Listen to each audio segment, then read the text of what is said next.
All right.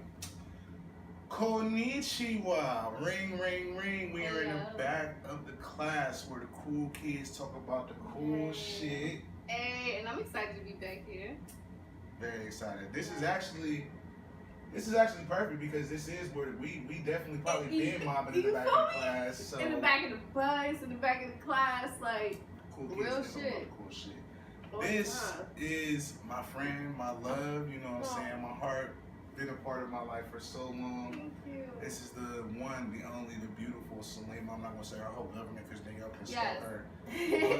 Liyma, everybody. Liyma. Beautiful Liyma. Thank you. How you been doing? I've been great. How have you been? I've been cool, man. I've been playing the world takeover, man. It's so good to see that God put people in my life from a young age that is still, you know what I'm saying? It's just crazy to see that you walk similar paths with people, and you know what I'm saying? They're blessed and gifted with the same talents as you, and you come back. Like, it's just better to be able to work with people when it comes from, like you said, it comes from a place of like, oh, I've been having a relationship. Yeah, it's not just person, like super new. You know, I said that same thing. Like when I see people, you know, famous people talk about, you know, oh, I went to school with, you know, this person and that person. You be like, damn, I didn't even know y'all knew each other. But that's just, everything comes full circle for real. It's always so crazy. Like even if you look at like all the past of different music and shit, like the Jay-Z. I mean, you know what I'm saying? How the Diddy's and the Jay-Z's and the Biggs and the Pops and everybody knew each other before they were even like established for real. Like Hell so, yeah. It's just a beautiful thing. So this is just like the beginning. You know what I'm saying? So when we get all big and people look back like, damn, they really been rocking for a long time, and we don't even got all the fucking footage to show you how long we've been rocking, but you know, we're gonna start documenting it now. Some of that footage is probably just best kept in memory banks though, you know what I'm saying? Y'all probably don't even need right. That. All the man, it's been a long time. On life. So the last time that we was day in, day out kicking it was around the 7th grade. What is the life of Liyma been happening since 7th grade? Since 7th grade, my nigga? Okay, that was a long time That's ago. A long ass time. A lot has happened. You know, I've had a child, you know. Well, yeah, I went to college. I fell in love. I had a child. I fell out of love. In the midst of that time, I started actually rapping and recording in my junior year in high school. And I was in a group called LOVE with me and another girl. And we did that until about graduation. And then that kind of died off. And then I've been really trying to find myself as a solo artist since then. That I can definitely feel. And you know what I'm saying? That's beautiful. So let's start like, so your son. What's your son's name? It's my daughter. Your daughter, I'm sorry. No, you're fine. You said I had a child. I'm sorry. Yeah. Samaya. Samaya, that is so beautiful. Thank you. You know our names are similar. I had to do that one. That's her dad wouldn't have let me name her after me, so. Why? I guess he just didn't want to deal with both of us. He ain't want to deal with two of me, so you know. I'm just gonna make it Samaya. That's still beautiful though. That's still beautiful. So how was motherhood? How was it being a mother? It's amazing. You know, babies are not fun, and I learned that they're not fun as in far as like they're not like my daughter's just now getting fun. She's 30. She said it's just now. It's like fun. You know, cause she can walk, she can talk, she got a smart ass mouth, but man. You know, she got some energy. She's got some personality. Yes, and it's like I thought like I was a good kid. Like, you know what I'm saying? I was real quiet, and she is not that. Like, I feel like she came out like 25-year-old me instead of like one. Like, you know what I'm saying? Like, you're supposed to come out as a baby. You're supposed to act like me as a baby. Hell no. She's just expressive, like just. She's my polar opposite. Outspoken. Super outspoken. You think she gets a lot of it from like her father, or you think it's just you, but just in the opposite direction? I think everything that and my mom said this too. I think everything that I was like afraid of, she came out with all my fears. Like those things, like my fears are her personality traits. So it's like those are her best qualities. You know what I'm saying? So for example, like me with just being shy. Like she's not a shy person at all. She's very expressive, and she'll like, you know, I tell her all the time, like, you're the life of the party, like, you know what I'm saying? And I like to think that I am in most social situations, but she's like that everywhere she goes. It doesn't. She don't give a fuck what the you know what I'm saying? Like, she really is. And like, I'm afraid of heights. Literally, she showed me up at the fair this year. we was on the Ferris wheel. She's like, Mom, stop crying. I'm like, I'm not crying. I'm just scared. Well, life, because I don't fuck with heights, bro. I don't fuck with heights at all. I like, never will. nah, me either. Will. And you know what is so crazy? Because my thing is, I talk so much shit about people. I'm afraid that I'm gonna be the 1% every time I get on something high. I don't go up fucking roller coasters because of the stats. I'm afraid somebody gonna push my ass over. Somebody gonna remember some shit I said about them in 3rd grade. They ain't gonna be like, yeah, bitch, I've been waiting to see you. Not that it was an accident. No, it's on purpose. It's on purpose. That's it's on sight from 3rd grade. It's on sight from 3rd grade. What did you do to somebody in the 3rd grade? Did they like they got it? I don't know. Like, somebody's beefing with me right now on Facebook for no fucking apparent reason. It's like, bro, I can't have an opinion. What was your opinion about it? Oh, this is gonna nobody come for me. But my opinion about transgenders. Okay. Opinions expressed are solely those and thoughts of me. Only. These thoughts do not represent the Back of the Class podcast or any of its affiliates. I loved how instant that disclaimer was. Back of the Class podcast. No, I don't have no problem with the LGBTQ community. I don't have no problem with transgenders. It was just like a situation where a transgender had died because they didn't disclose that they were transgender at the time. You know what I'm saying? Before this person had a sexual, interaction with that person. So, you know, my opinion, which is just my opinion, it's not a fact. My opinion was nobody should hurt. I should never be able to hurt you because whatever you want to do, that doesn't affect me. You know what I'm saying? If you feel like you were born a guy, but that's not who you are, you know what I'm saying? You've always felt like you're a woman. You're entitled to those beliefs. You know what I'm saying? Even in the society that we're in now, like, you're entitled to that. You can change whoever you are. You have that choice. But I think it's fucked up when you take that choice away from somebody else. I feel like you're supposed to disclose that information. So that was the disagreement. He went to school with me, you know what I'm saying? Now he's a woman, and he's like, well, we don't have to tell you what's going on. I disclose that information, but everybody doesn't do that.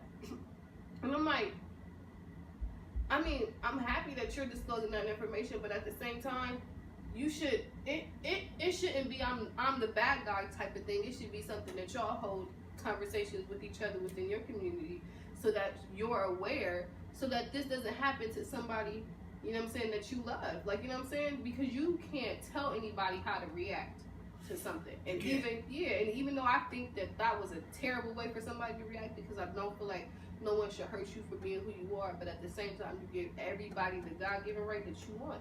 Right, and I also feel like it's kind of unfair for you to expect somebody to respect your feelings and then in turn not respect theirs. You feel me? And that's all I'm talking about is equality. The same equality that they're asking for, I'm asking for in return. You know what I'm saying?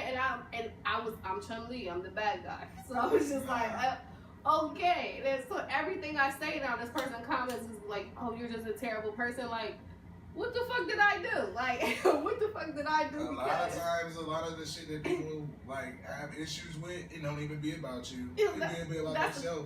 That's what I just told somebody else, because somebody else was commenting like, why do you got your panties in the bench? I'm like, this person is just bitter in the inside and they want all of us to join them. Like, ignore this person because I don't get it. Like, you know what I'm saying? Because I still don't feel like I did anything wrong. I didn't mean to offend her.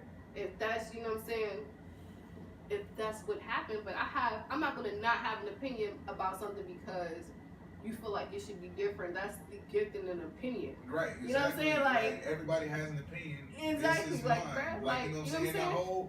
The whole beautiful part of the opinions is instead of, because this is what me and my mom was talking about this, and I'm like, a compromise is not me saying something and you saying something and you picking a solution to it. Yeah, it's compromise in the middle. Yeah, we both have to be uncomfortable about we this. have to come to some sort of compromise or some sort of agreement. You can't just say, okay, well, I understand how you feel, you understand how I feel, but this is how we're gonna do it because I said it should be this way.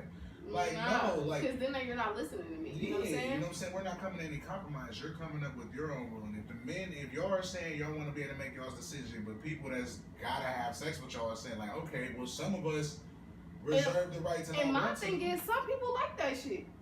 You know what I'm saying? Some people like that shit. So why would you know what I'm saying? Why would you take the opportunity of dealing with somebody who doesn't want to deal with you when you can just take the opportunity of dealing with somebody who does? Or anybody do this, people that don't like that shit, but there might be motherfuckers that are down for that shit versus like there are some people that's just really not. Like, shit, man, like sometimes like, bro, I respect that shit when whatever, if they're pre-hour, post-out, whatever, they just keep it real, it's like, thank you. Exactly. Thank you for saying that, for keeping it real, you feel me? Post a Throwback Thursday when you was a little boy, like, you know what I'm saying? And keep it G real with everybody. You don't even have to, you know. Liyma, ladies and gentlemen, this is the back of class. I'm just saying, like, Post a keep it G Throwback real. Thursday when you was a little boy, like, just put never forget. Yeah. Hashtag never like, forget. you don't even gotta walk around with that shit on your chest, but you know what I'm saying? Update a motherfucker every now and then, just in case they forgot. You update your status. Like, damn. Or put like, the TS. Just put the so TS. Easier and shit, like when people put that TS, like, bro, you can't be having people just looking at your picture like this. Yeah. Like, put I that don't TS. know. Put You know what that I'm saying? Now fucking niggas is looking at you like, damn, do they got any kids? I don't know. I don't know if this was real or not. Like, you gotta know look what I'm at saying? the breasts. Dudes, guys. I don't know. Look at the breast. Fuck that Adam's apple shit, the hair shit, fuck all of that shit. The breast, bro. You cannot fake real titties, bro. If it look like a dude, but they got them big perky ass titties, look like a strong ass chest with some titties just stuffed in that bitch, it's a man, bro. It's a man. Them titties is supposed to sag a little bit. Some like, women have plastic surgery. Some girls have plastic surgery, but you gotta weigh, bro. It's a better chance you fucking with a dude with fake titties than you fucking with a girl with fake titties. If you're just a normal nigga, like, girls is getting ass shots and breast reductions before they getting breast implants. Yeah. That sounds like the story of my life, seems like. Breast reduction? Breast reduction and ass shots, like, damn, I can use these. Like, I ain't no butt shots. That's what somebody else said. It was like, bro, if you do that shot, I would never talk to you again. She has gotten a little bit more curvy since the 7th grade. Yes, I have. I've been like, I'm a BBW now. It's like you telling people. You were not no fucking BBW. Liyma playing with y'all. She got the little Coke bottle for real when she trying to play. She got her new boyfriend looking. I'm not gonna turn this into that. We're gonna be professional here. But okay, so you be putting on hella shows and stuff too. So what was the last show that you put on? Recently, I had actually took a break from it because, you know, not to double back too far, but when I had my daughter, I went through a whole lot, and I went through this. I suffered from postpartum depression, and I had actual depression on top of that. So it was like a really bad time for me, and I was like, damn, I couldn't write, I couldn't record, like I couldn't be creative in no sort of fashion. I was just really like, my mind was just gone, and I was like, you know, I owed it to myself and to my child to be something. You know what I'm saying? Even if I never reached my goals, like, you know what I'm saying, I always want my daughter to think like at least she tried to do that shit, like she never gave up, you know what I'm saying, like she got, like, it's gonna have to be something that hit me dead in the face, like she got there and they deny her, and then even still gonna keep pushing, you feel me? And it's like it's just gonna trickle off into something different for me, but you know, I always wanted to be that good example for her. I know that's gonna be a beautiful thing to see you to grow up, seeing your parents like actually follow their dreams. Like, I didn't grow up with any parents who were like musicians and stuff like that. Yeah, my mom, she went to work, and even with that, it's beautiful that I think one of the most beautiful things is when people tell you that you inspire them, and then they turn around and inspire you. Right. Like, I think that's just the biggest, because when someone tells you that they inspired you, like, you know what I'm saying? Damn, like, I told somebody that the other day. I wonder if we're just all normalized people. So you feel me? Like, when somebody said that you inspired them in some way, like, it makes you feel some sort of way. And then when you see other people doing shit and inspires you to get on your shit, it's like, you know what I'm saying? That's all I ever want to be, especially to my daughter, is an inspiration. Yeah. So when so I started doing that, and I was like, how can I pull myself out of this depression because I didn't, you know what I'm saying? I didn't know what to do, and I still wanted to do music. And I'm like, this is the only thing. Like, I was thinking about going back to school, and I'm like, I will go back to school. School will always be there, but I'm really only going to have this window of opportunity to do what it is that I'm trying to do because I'm not going to be young forever. So, God willing that I live to see 100, you know what I'm saying? I got enough time. Let me try to focus to do what I want to do. And I'm like, how do I get back out into this environment where, you know, with all the creatives and doing music and everything again? How do I do that without overwhelming myself? Mm-hmm. So me and my close friend DJ Reem was like, we just gonna start doing shows. You know what I'm saying? DJ Reem's dope. Mm-hmm. That's the man. That's the myth. I love him. That's my brother forever. Yes. But yeah, so he's like, we just gonna start doing shows, and I don't even think he knew, like, you know what I'm saying, how extensive this situation was for me. But throwing those shows, being able to be in rooms and actually, cause I'm a big local music fan, so like underground music period, not just local ones in Columbus. But so it was a good vibe for me to be around so many creatives, you know what I'm saying, and being able to just talk with them because they, you know, they're connected to me in a way because we kind of have the same struggles. So to be able to talk to them about, you know, music or just their life, it was really therapy for me. Just to be inspired. Yeah, just to be able to see, like, man, we all out here trying, and then also seeing people prosper. That's something that's so motivational because you like, oh, if they can do it, I can do it. Exactly. Like, you feel me? Like, and it's so much room out here for everybody. Like, there's so many doors to success. It's not just one thing. And I try to preach this to people, you know what I'm saying, when I get a chance, that because everybody talks about how Columbus is so dark and nobody ever wants to help each other. There's no love here and blah, blah, blah, blah. And I'm like, I don't know why the fuck we get like that because... I don't know what city they live in that because... Man, my city been showing me love. I know it. I know all the legends. Like, Yeah. I know all the motherfuckers. I know all the motherfuckers and you can feel the spirits of the people that are going to be greatness. Like, you can feel them and you can see it in their music. Like, that's what really blows your fuck away when you listen to something like, I really know this motherfucker. Like, I really know this motherfucker in their music. Like, this is some good shit. You feel me? Rest in peace, and that's words. But when he was alive, yo, being around him, I used to be like, bruh, like he was a regular guy. He was just a friend. You know what I'm saying? He was a regular guy when we just sitting down chopping it up like this. But when I see him on stage and I listen to this music, I'm like, bro, he was really next up. I never got to really kick it with him, but he's got one song with Vern, and I'm like, this nigga. You know what I'm saying? Snapping on everything. Dope. But then, like, one of his lines was like, just cherishing old friendships. Like, you feel me? Like, little shit like that. He inspires me real shit to even keep a positive attitude about shit because, especially, and it's so crazy because it all happened in his death and shit. And I'm like, damn, like, all he ever wanted to do, I mean, I didn't know him all my life or anything like that. But from what I have known about him, all he ever wanted to do was spread love. Right. You know? So, he always had to say, and never above you, never below you, always with you. So I just thought that shit was like, bro, like, you're just so great.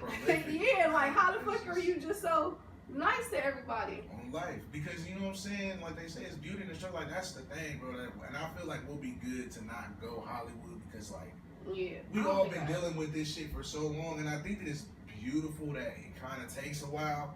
Because if it happens too quick, then you can get to, like, some hubris. If you really go through the mud and the struggle of it, that's what builds the humility.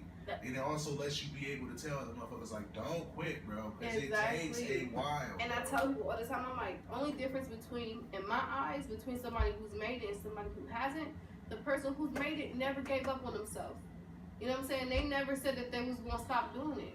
So that's the only difference. That doesn't make the person who quit a failure or that they weren't good at what they did. They just, at some point, they said it wasn't worth it to them anymore. Yeah, and you can't get mad at somebody who believes in them fuck themselves. Yeah. You know what I'm saying? You can't tell yourself no. Like, you got to give yourself an opportunity. And like you said, when somebody, even if you come to a point where they tell you no, you got to find some other way around it. You do. So, you were saying that, you know what I'm saying, after you had your daughter, that you were having the postpartum depression and stuff. Like, can you, like, because my best friend was just telling me she's experiencing that, and then my male best friend, like my brother, the mother, they just had a second child, and he feels like she might be going through it. So like, what? Like, can you give us like an introspective of like what? I mean, like what I experienced. What you going through? What you kind of feeling? I think what had happened was all my insecurities that I had inside, that you know what I'm saying, I really never expressed before I had my child, were highlighted. You know what I'm saying? After I had her, because my family situation wasn't 100%, and you know, I wasn't 100% with myself. You know what I'm saying? Like, I've been suppressing all this other stuff that's been going on, and then the people who were supposed to support me, all their shit was fucked up too. So you know what I'm saying? Not necessarily I carry everything for a lot of people, but you know, I'm a rock to a lot of people around me. You know what I'm saying? So it's like when they are dependent on me, I need somebody to depend on, and nobody's around. So it was just hard. Like, I don't know. I would cry over the craziest shit. Like, I would literally cry over the craziest shit. And me and my daughter's dad was living together at the time, and it just made our relationship the absolute worst. Like, so y'all were still together. So it was. Yeah, we were still together. It was just that nobody. I think what I like to believe with me trying to just uplift myself and making it not seem like everybody was purposely doing something to me, and that maybe it would have a lot to do with the depression, or they could have just been singling me out. I'll never know, but I'm going to take the outlook of what helps me sleep better at night. Right. So what I like to think is that each person around me was going through their own personal stuff, and it was just as deep for them as my depression was for me. So it's like I can't recognize what you got going on and how you feel, because I'm feeling this way about myself. So what I had to do was remove myself from everybody and then find what made me happy. I literally, like, I would get angry, so angry, like where I literally haven't been that angry since like elementary school. You know what I'm saying? Mm-hmm. Where I didn't have those problems again until after I had my daughter. So it was just what type of problems? Like, just I had a lot of anger issues, and everything was just a trigger. Literally, like, I really felt like the insecurities I had with my dad, you know, my parents, anything, like my relationship, everything was highlighted. You know what I'm saying? Because when I needed people to support me the most, I felt like nobody was there. So you know what I'm saying? So not having that and already being ultra sensitive was just like, all right, everything made me on edge. So it's like it was really just a mix. It was really just a mix of stuff. I think depression is real, and people should just it's real as fuck. And literally the only thing that put me out was just saying I literally, and some people can't do this, but I literally had to like look myself in the mirror one day like, who the fuck are you? Like, you know what I'm saying? Like, I was someone totally different. Who the fuck are you? Because I'm not feeling like myself anymore. I'm not looking like myself. So who did you used to be? Because if you don't, I don't know who the fuck I'm looking at. I don't know who I am right now. Who the fuck did you used to be? You know what I'm saying? So it's like, all right, I started thinking about all the stuff that made me happy. Why it made me happy? Where did I want to see myself in 5 years? How was I going to get there? And I was like, well, dedicate a year to yourself to see where you go. Just one. You know what I'm saying? The same amount it would take you to go to be an LPN or finish, you know what I'm saying, your second year, because I went to college. My second year of school, like, just 1 year, 365 days. If where you are now, if you're not doing better in those 365 days towards exactly what it is that you want to do, not towards what anybody else wants you to do.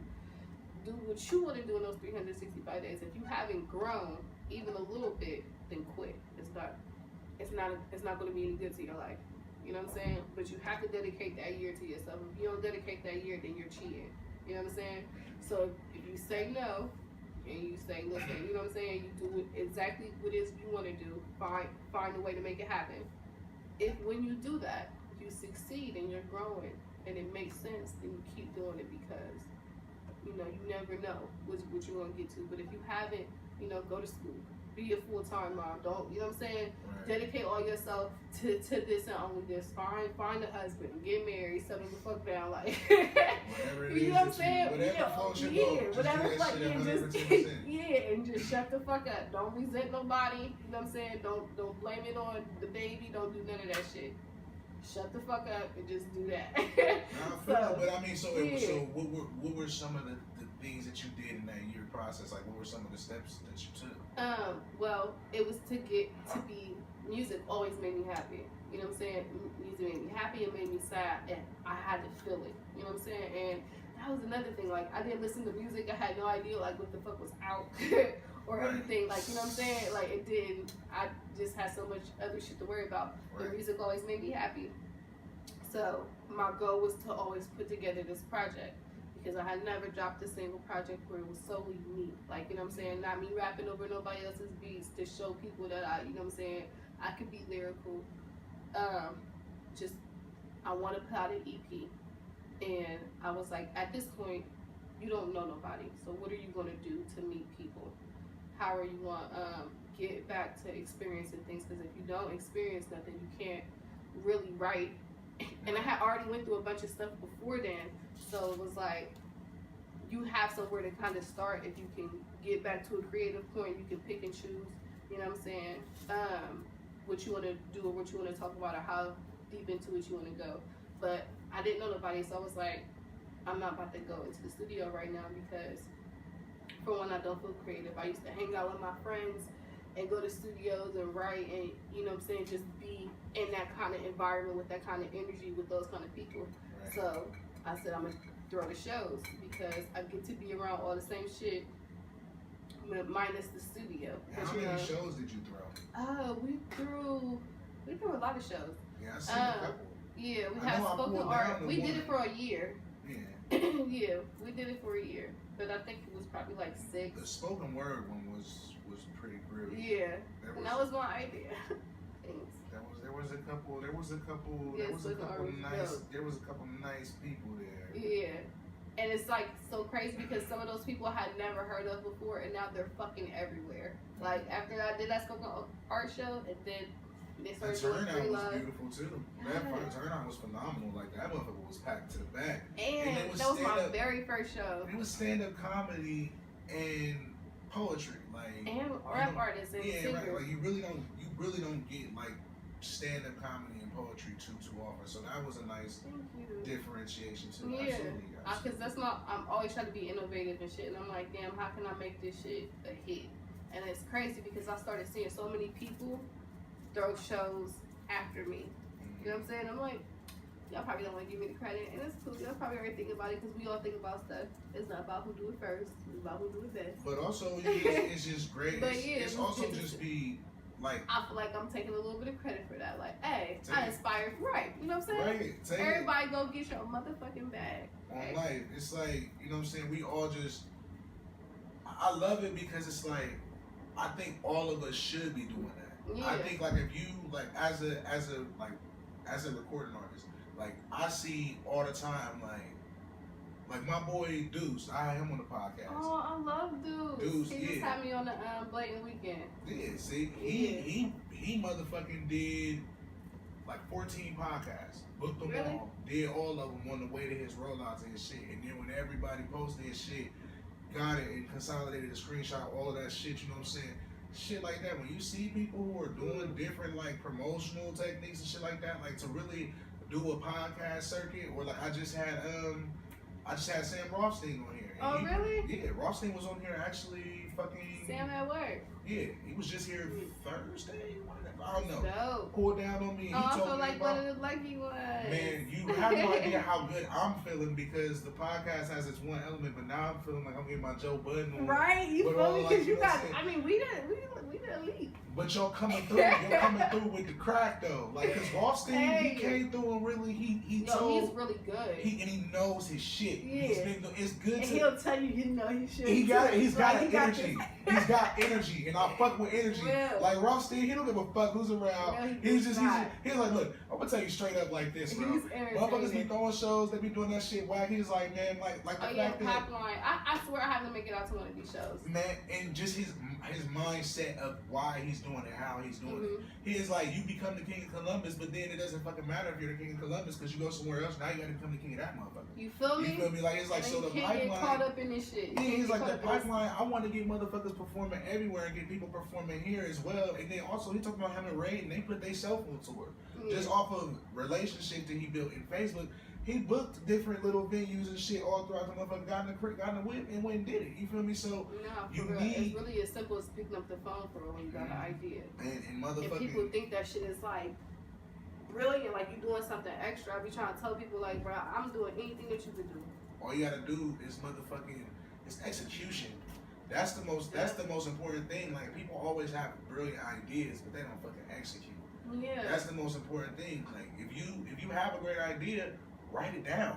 Yeah. Believe in yourself and do the shit. You feel me? And do it to your best of your ability. You feel me? But that's how I feel about this project. Cause I was on IG the other day. Like I feel like I'm getting into this rut where I feel like maybe I should release another one, and people were hitting me up like, you better not release a fucking another project. As good as this project was, follow all your ideas through.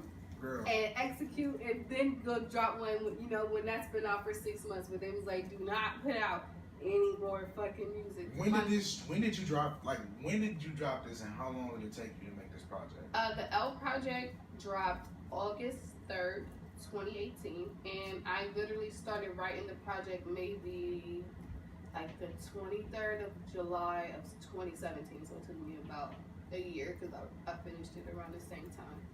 Okay, and you're on all streaming platforms, so y'all can see her at the Elle project, ELLE project. It's on Spotify, Deezer, fucking Pandora. I be on motherfucking Tidal with that shit. Tidal, so Spotify, you know what I'm saying? Apple Music. The cover art is brilliant. I wasn't able to really zoom in on it too much because I'm computer illiterate. No, it's cool. I don't even think I wanted people to really zoom in on it. I just thought it was like. I just can't see it. Like, I can't pull it. Not can't see it. I can't pull it up to full screen on my phone. I'm like, I want to see all of the shit, but I'm like, I'm that grandpa, like. Cause all these fucking apps, they keep updating. I'm over it, bro. I'm over it. Well, you can get a good look at the picture on the elleproject.com, which is my website. Website, gang. Yeah, you feel me? So you can listen to my whole entire project there. You can actually buy my project on iTunes or Amazon for $5.94. But if you go to my website, it's $5 to start, or you can buy it for $100. I'm accepting donations. So it's for a good cause. Cause that support the next project. You say it's an EP. I feel like it's an album. Really? That shit is fucking. It's one of my favorite projects of the year. And we're at the end of the year. It's a great project. Yeah, we gonna get into it fully. So, but before and that's what I want to speak to, because it's like, for it to be your first, you said solo project, like it's very, very professional. Like it's very well done. Like your beat selection, the synergy of it. There's not any excess on the album. Like you hit a lot of different points. It's mixed and mastered phenomenally. So I'm just like, are you and you're on all streaming services? So you got like a manager, or you doing all this yourself? I'm doing all of this myself. So the stuff that I've learned, like when I was in that group back a long time ago, I said I tried, rapping on beats and trying to get clicks on YouTube and shit like that. Like I don't want to go that route anymore. To me, it sounded really immature. It felt immature, and I felt like I was too smart for that, for real. For real. That's why my project isn't available on SoundCloud, and a lot of people keep asking me this. I'm like, for one, I hate SoundCloud. Like I like the platform and what it's giving the artist, but it's not convenient for me. So I was thinking, if I want to reach somebody who's like me, who can be lazy sometimes with the music, like if it's not on Apple Music, then to me, I didn't deserve to hear it. Like, you know what I'm saying? If you're not going to take the extra step to get it, to find a distributor and pay for your shit to be streamed so that you can make money, I'm not going to listen to it, because me listening to it, even if I hate it, even if I think all your shit is whack, if I got through the entire thing, you get paid for it. So fuck me. You know what I'm saying? And also on top of that, you like, it fucking looks sweet to be on Apple Music. Yeah. True. It's like, oh damn, what's I'm only the title? Like, should I just went from Drake to motherfucking Liyma, like fucking homies? Like, I'm about to fucking favorite this shit, put it in my fucking collection. No, that's. Like, oh, you like this? Yeah, this dope. my homie. Matter of fact, hold on, this her right now. Shit, man, no, listening and when to I this see that shit. people like add me in their playlist, I'm like, bro, I'm fucking famous now. Yeah, you're fucking totally I'm famous. fucking famous. That It's shit- crazy. That shit is phenomenal. It is Thanks. a great project. So what is like the Elle project? Like, where did the name come from? The Elle project is really just, people want me to have like this ultra deep thing to say, but it's really just my project. I'm Elle because no one can ever say my name. And when I was in LOVE, we kind of spelled things out. So LOVE was spelled out like EL.OHVEE, and you know. I think I remember seeing that. So it's a play on that because people who can't say Liyma or forget, Nobody can fuck up Elle. they just drop it to Elle. So Elle is a nickname for a nickname, and to me it's my baby Frankenstein. So this was my project where I felt like I wasn't going to do, you know, the pussy popping records and the shit that's, you know, famous for right now, you know, where people you're silly, Bro, I double check everything, and it's like I do that with my door. I do that with everything. OCD, but Girl, as fuck.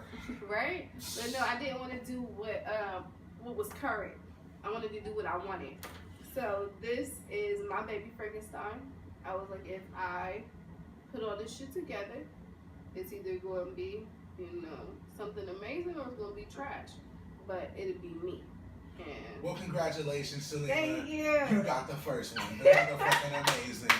She got Thank the you. motherfucking amazing. This shit, it is amazing. It's 6 songs. It's nice. It's concise. Like, you definitely shouldn't tell people it's only 20 minutes because you undersell it. Like, But see, I tried to because people be like, you do music, okay. Cause they fuck think, them, So bro. I'm like, all right. Fuck Like somebody just told me them. today, so you're an artist. I was like, yeah. They was like, okay, nice. I'm like, bro, you have no fucking idea. Go ahead but and all fucking right, feel that yeah. way. Listen to the Alright. project. That's the beautiful thing about it, because once you do, like, if you do got Apple Music or you do got Tidal, go to it. Play that shit. Let that shit ride. Yeah. Let that shit ride. Like, And see what the it's fuck 20 be. minutes. It's 24 hours in a day. Take 20 minutes out your day and listen to the entire thing. Just let me know how you feel. It's a beautiful project. I like, so we'll start. I'm gonna just, we gotta go song by song. I'm here. So This is start like off the best podcast I've been on so far. I'm sorry, if Thank you. anybody. Nah. But no, this is like family, so Appreciate it. no problem. So first song, Lottery. Yes. Introspective AF. Love it. Love how you came on. I like, just you tell us how you felt making this song.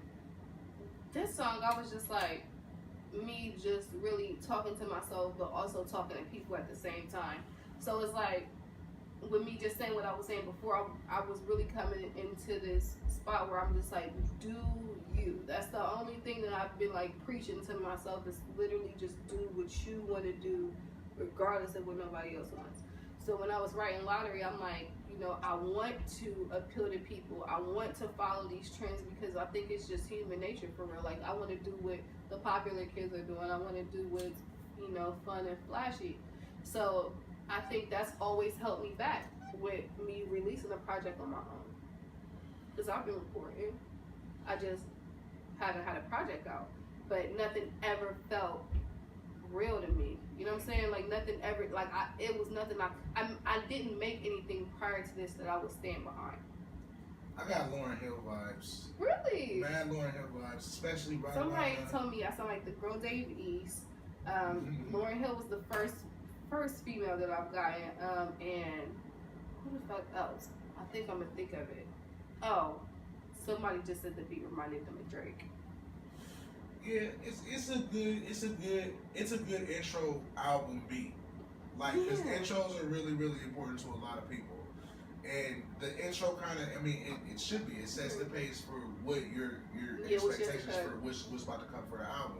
So, you know what I'm saying? The song itself, the lottery, you know what I'm saying? We're praying every day that, you know what I'm saying, we get the lottery. One of these verses, you know what I'm saying, hoping that be my lucky number. You know what I'm saying? I was wondering if people was going to catch that shit, but when I say so many men be like, yo, this is my favorite fucking song. Mm-hmm. And that was another thing. People would be like, since you're a girl, most men don't want to hear women rap.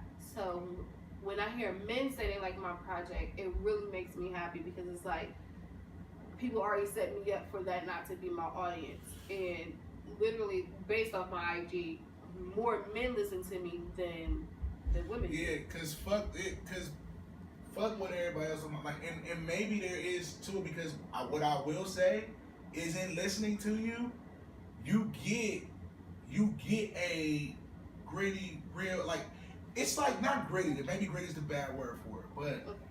You know how, like, you got that one best friend that you really fuck with, because it's like that. It's like females always keep it so, like, so facetious. Like, it's always such a. And then you got that one best friend that just keep it real. Like, it's not in a bad way, but she just keep. And you're telling the female story of that one in a real, just a genuine way. Like, you know what I'm saying? Like, it's just that best friend. It's that best friend. Because that's literally who I am. I'm the cool girl that people wouldn't mind fucking on, like, real for real. Like, damn, like, I love. But Liyma, even though you just like, friends with her, it's like, bro, that's really my nigga for real. Yeah, but you know what I'm saying? But you're giving and it's even crazy hearing you speak about relationships, because it's like, you're like, that's my nigga Liyma. I can't really see her with a baby, like, with a boyfriend. And like, she talking nasty and stuff. How about to feel right now? But which takes us to the next song, Magic. Like, the album just flows beautifully. It flows beautifully. Like, Lottery sets you up. It's introspective. It lets you know what I'm saying? Hey, we out here, we trying, you know what I'm saying? You building, you putting on for your city. And then you get into, like, all right, fuck all that talking about the music. Here's the music. You feel me? Hey. Shell's voice. Is that how you say her name? Yeah, Shell. Oh, it's my amazing. God. It's so crazy because in the process of making this, like, we found out we were related. I didn't even know her. But we're cousins. And I was like, oh, this makes this record even more special to me now, because I had just reached out to her because I wrote the song and I can't sing. So I was going to ask you how much of a role did you play in a lot of these choruses, because I really like a lot of the different choruses that are sang. So I'm like, she like these or these? I wrote everything except for King Joff's verse on Money Back, of course. But so even though they're labeled as features, I like to say that, you know what I'm saying, they, like, to me, King Joff is really my only feature because he actually brought something to the project, like, you know what I'm saying, lyrics that I had, you know what I'm saying, nothing to do with, but I literally wrote everything. And, you know, the people who have featured on the song have beautiful voices. Shout out to Shell, Laura, and Antonio Lamar, because, oh my goodness, I love in the air. But we'll get to that. But so shout out to three of them. But I wrote everything, and they just came in, like, they would be like, this is the fastest session I've ever been in, because I got all my melodies down. Laura did change the melody of the song, and sorry, but I think she made it so much better. Like, when I was leaving the studio, well, when they was mixing it down, like, I was literally shaking. I was like, I don't know what this means, but I just feel like this shit's gonna be great. Like, I had chills for the majority of that. Like, not the majority, the entirety of the album. Like, and I'm gonna keep calling it out, because that's how I felt about it. Because it touched every point that you need in an album, in my opinion. Like, you know what I'm saying? Like you said, as far as it being on the streaming platforms, the sound of it was professional. The beats were all, you know what I'm saying, chosen well. How'd you go about your beat selection? Man, I did it the old-fashioned way. I went back to SoundCloud, and then I started finding people on YouTube, because I didn't know that I can find instrumentals on YouTube. I felt like a fucking dinosaur. I was like, damn, people get instrumentals from YouTube. Hey, that's why they got the email on that motherfucker. Right? Because we're all trying. Exactly. And I was just all out here trying. Like, it's like, someone had mentioned that. They was like, damn, you was using SoundCloud. Beat makers. And I'm like, yeah, like, fuck it. Like, you know what I'm saying? To me, I reached out to a lot of people in the city, and I'm still trying to, because I would love to just work solely with somebody. Like, I'm looking for my 40. You know what I'm saying? So I want somebody to just be there, and, you know, we just knock shit out together. But that's not my reality right now. So it's like, if I want to put out music, then I have to, you know, play with the card I'm dealt. But I think my beat selection is crazy. I'm always looking for something particular, and I can't always articulate that the way I want to. And a lot of people have their own sound. You know what I'm saying? If you're a beat maker, you're a musician. You know what I'm saying? Yourself. So if I know I'll find that person one day, but right now I have to go with, you know what I'm saying, who makes something that best suits me, because I'm hella picky when it comes to this, when it comes to my projects. Like Lottery almost didn't make it. And it's so crazy because people love that song. Girl, it end up being, and then on top of that, it end up being an intro. The song that you don't like, motherfuckers is like, you're crazy.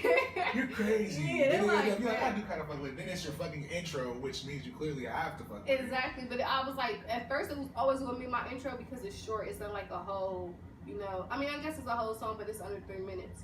So, nice little 2 verses. Yeah. Nice little 2 in there with the singing on the hook. You know, just a little bit. That was me, but you know, sounded good. Sounded good. But so I was like, either we start this project like, all right, this is me, and then you get the rest of the music, or I just give you me, and then I'm like, oh, thank you for listening. And I didn't want to be the humble person. I wanted to still, stick my chest out in that sense. So I was like, fuck it. I'm going to put it on there. If they don't like it, fuck them. I don't care. It was amazing. And it just did it. I'm like, damn, I'm so glad I beat myself up. Or because it was good. Now, or Magic, Chael's voice is amazing. But we got to talk about some of these lyrics. Go ahead. He won my LOVE. My what was it? He won my LOVEE. He won my LOVEE. Like I'm still with B. Marie. So that pun was my favorite because LOVE was the name of the group that I was in when it was a duo, and B. Marie was the girl I was in the group with.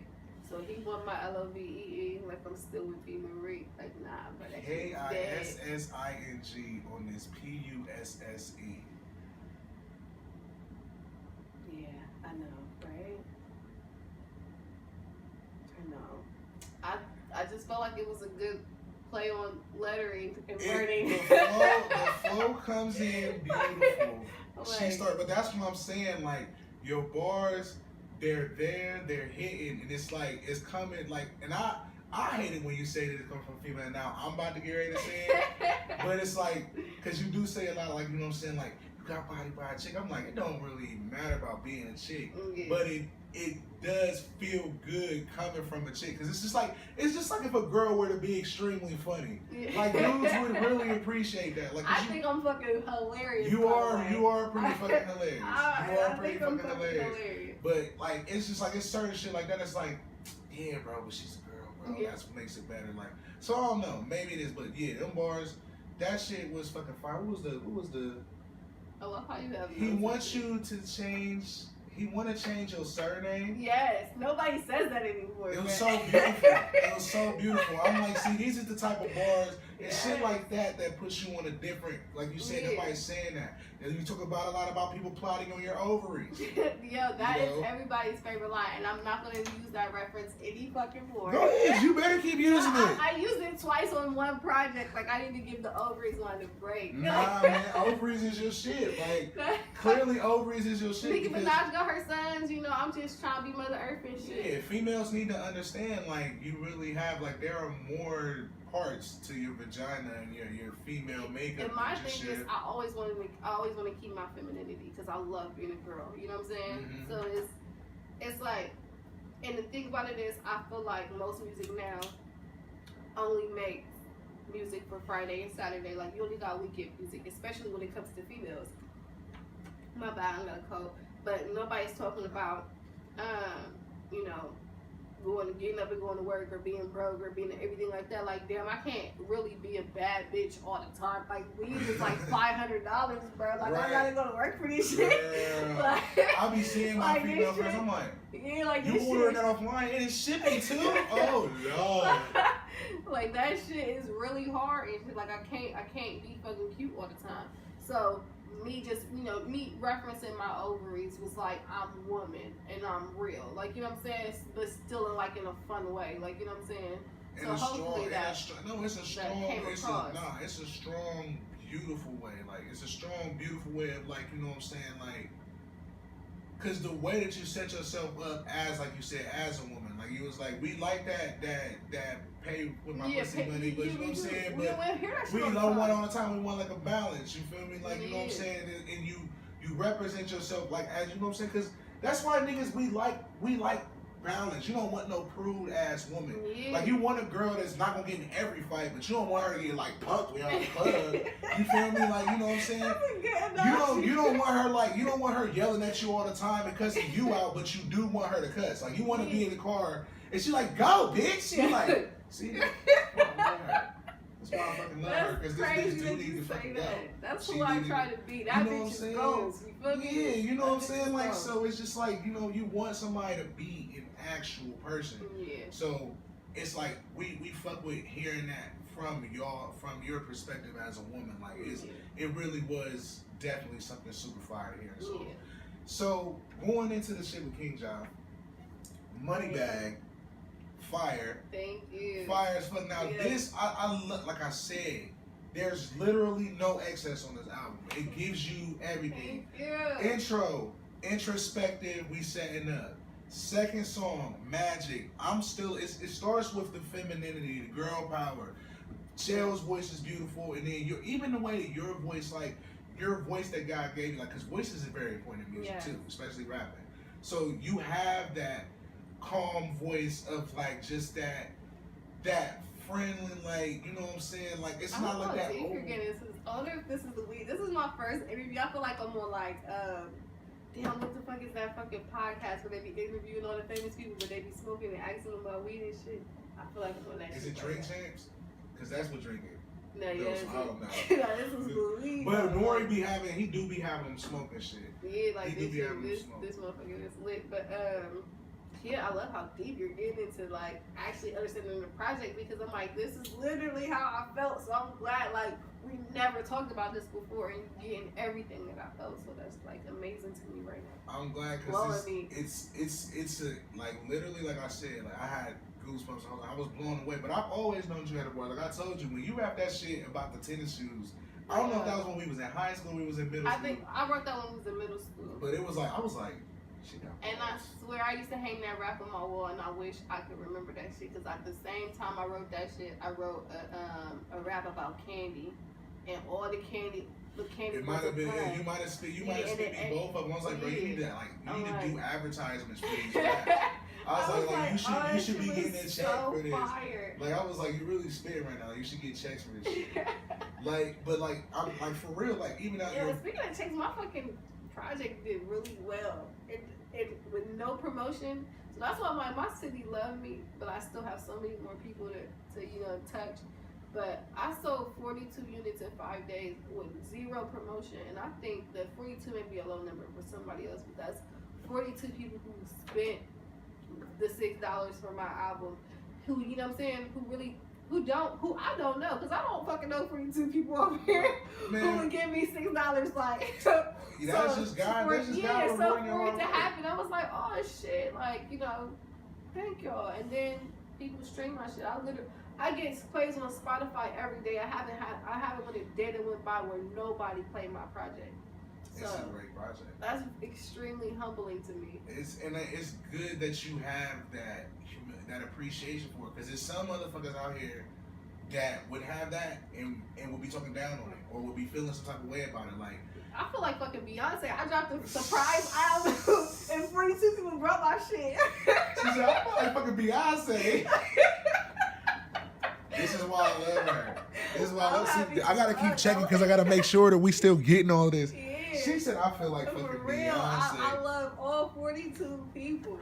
Man, I listen to that shit daily. I play motherfuckers this shit and like it's got some writers on there. Like, you know what I'm saying? Like Magic is definitely a writer. Like I would recommend like just all women just to listen to that shit and even niggas listen to that shit too. Like because it's and your voice, you have a great voice. Like it's like a calming, good, friendly voice, but you can still voice before, you know what I'm saying? Yeah, you can still deliver. It's not like over sexualized. It's not like overly feminine, but it's not like it's just the perfect. Like it's perfect for the delivery. And it's the reason I say that it's perfect for that type of delivery is because then you can walk that fine line of doing both, of doing that magic and then going straight in the money bag. Yeah, because So, it's like, yeah, I'm sexy, but I'm like mug ass. out here, like really for real Yeah. out here. She said, she just said niggas is complaining shit with niggas that's adjacent to them. Yeah, bro. Like, Niggas be complacent with niggas that's adjacent to them, though. Because both of y'all niggas just sitting around not doing shit. Not doing shit. Not doing shit. So now she out here grinding. Like her rotors need replacements. Bro, because that's real.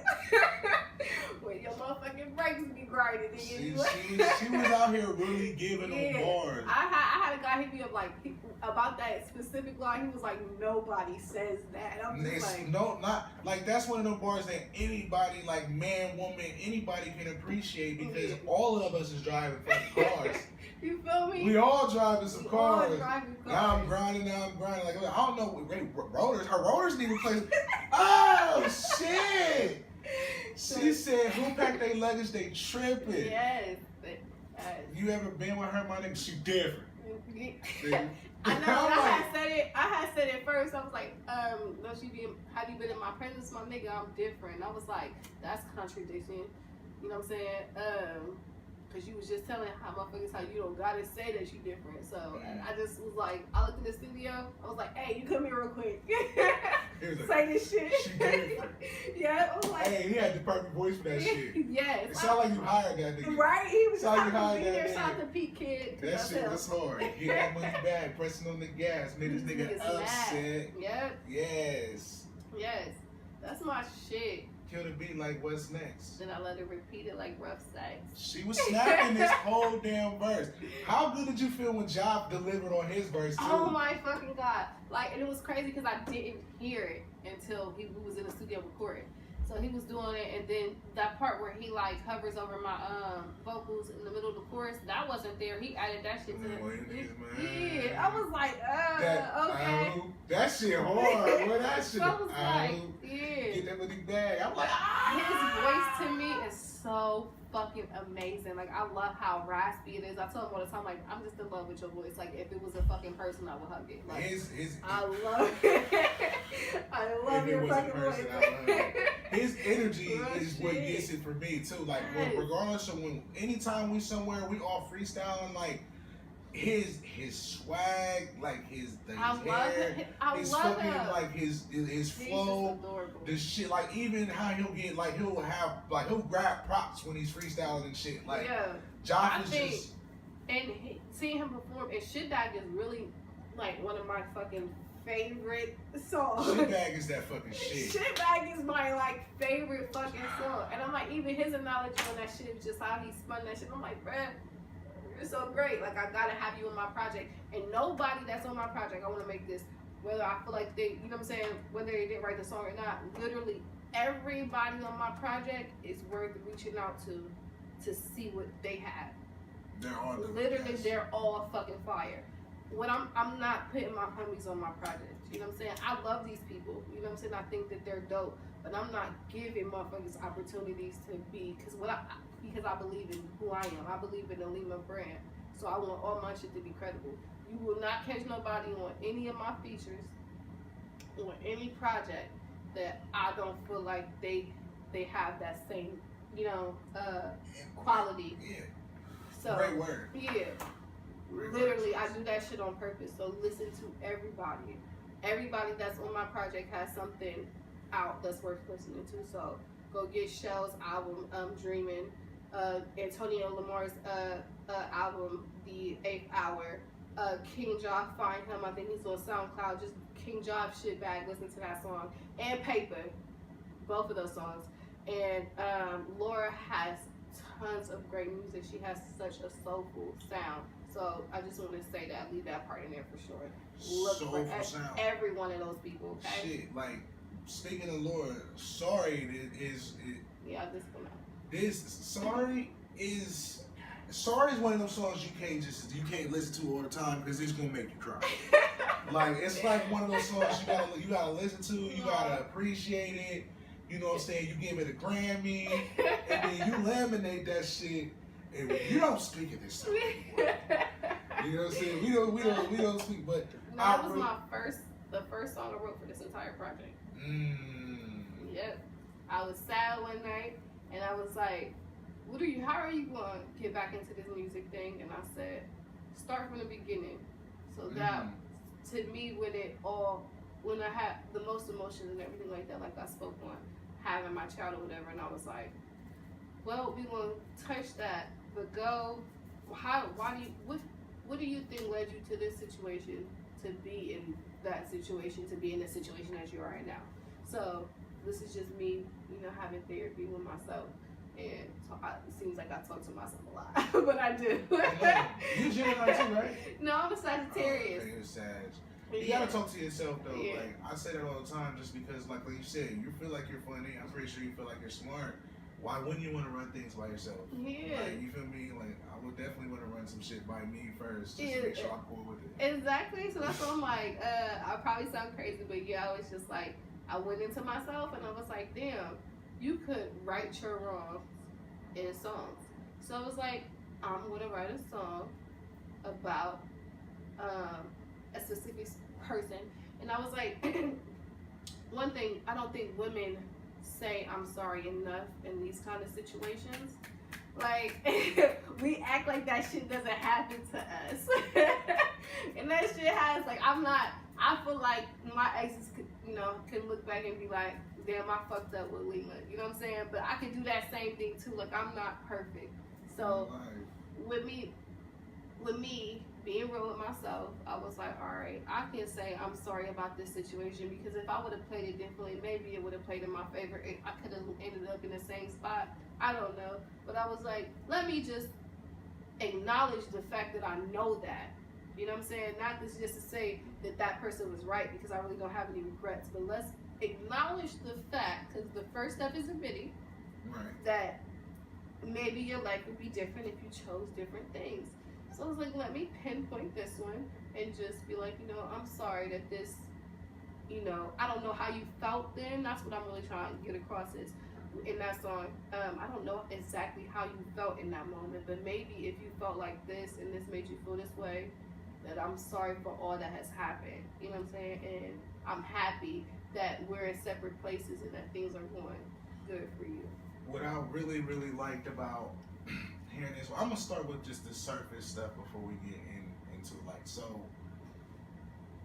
the beat, Laura's voice is fucking phenomenal. I'm telling you, when she switched that melody up. Fucking phenomenal. Hold on, let me make sure we still get. All right, we still got it. So Laura's voice is fucking phenomenal. Are we live on Facebook? Nah, that's just we recording. Okay. The beat itself, that bass line is just so powerful, so strong. It's got like such a strong like 90s feel. Yeah. It's like you on there, like you sound like Tupac or some Brenda's Got a Baby type shit. Like, that's good because it's making me think. That means I'm like, is Liyma pop right now? Like she said, I wish we still had lines and I wish we never crossed them. Yep. You know what I'm saying? That's real shit. Like, you know what I'm saying? I like where you're. What I really like about the song itself is because, like you said, you're saying you're sorry, but and like you said, women may not say sorry enough. This is not like to be an attack on women or nothing like that. It's nothing like that. But you know what I'm saying? We can just acknowledge. We can be like, damn, I fucked up. That's all the song is about. It's like, damn, I fucked up. I know that. Like, you don't gotta rub that shit in my face. I know I fucked up. It's cool. And it's more about because you know what I'm saying? I think that women, they're always so delicate and they're always like the victim and shit. And also, let's be real, there's like a lot of times really good at being sneaky and shit, so they don't get caught a lot. Plus, they're always. You don't ask the right questions, but continue. Right.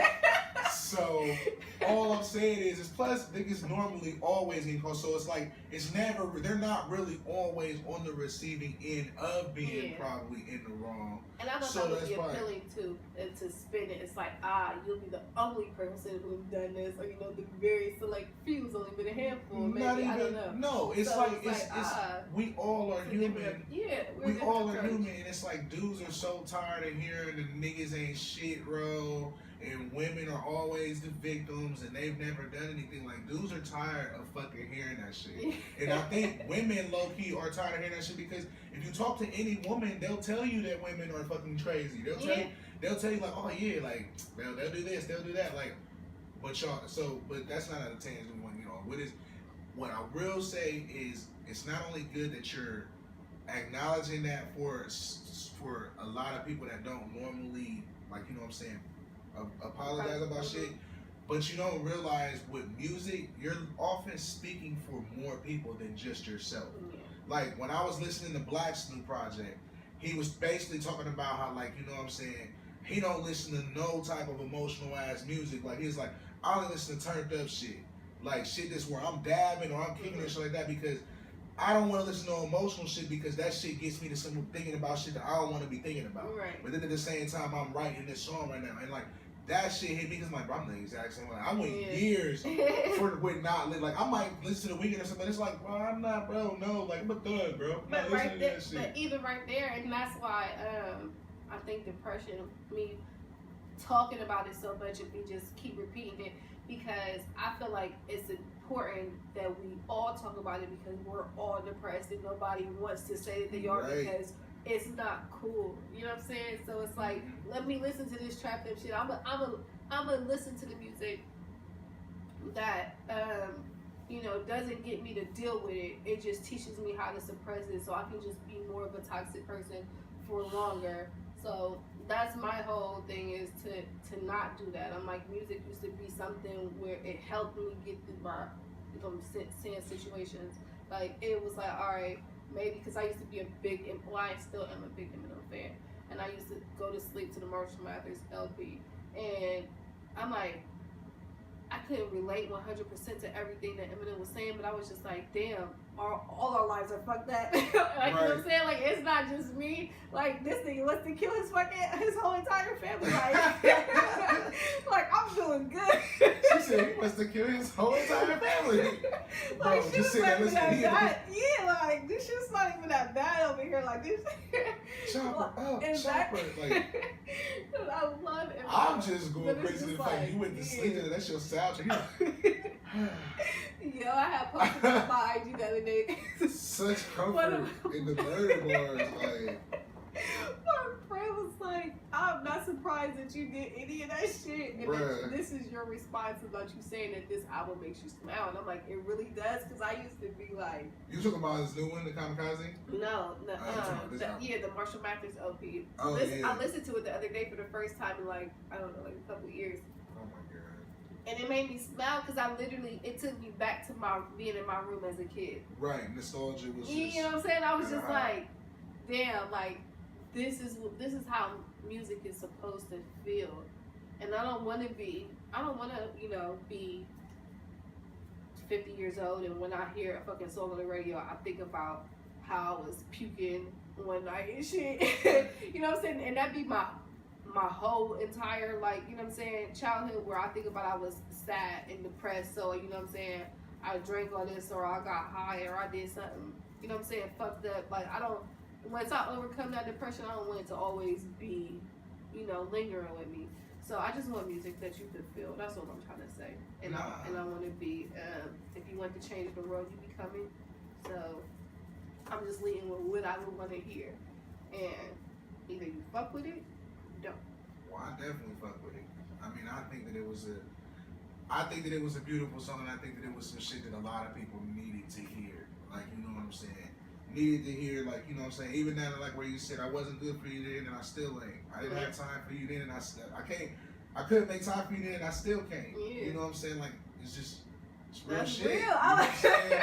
It's real shit. Like how you said, like, you know what I'm saying? Fast forward, and we both live in a different life. You know what I'm saying? You had a daughter, and he preparing to have a wife. Like, it's like people need to see that realness and like an introspective into who you are as an artist. And like you said, the real shit that you're going through, and just like, you know what I'm saying? Like the song said, they think that this shit just slips under the rug. Like, you feel me? And also, like, you know what I'm saying? Letting it be known, like, it's not no malice, you know what I'm saying? It's just wanting things to be at a good place. Do you think he heard the project? Has he heard the project? Who?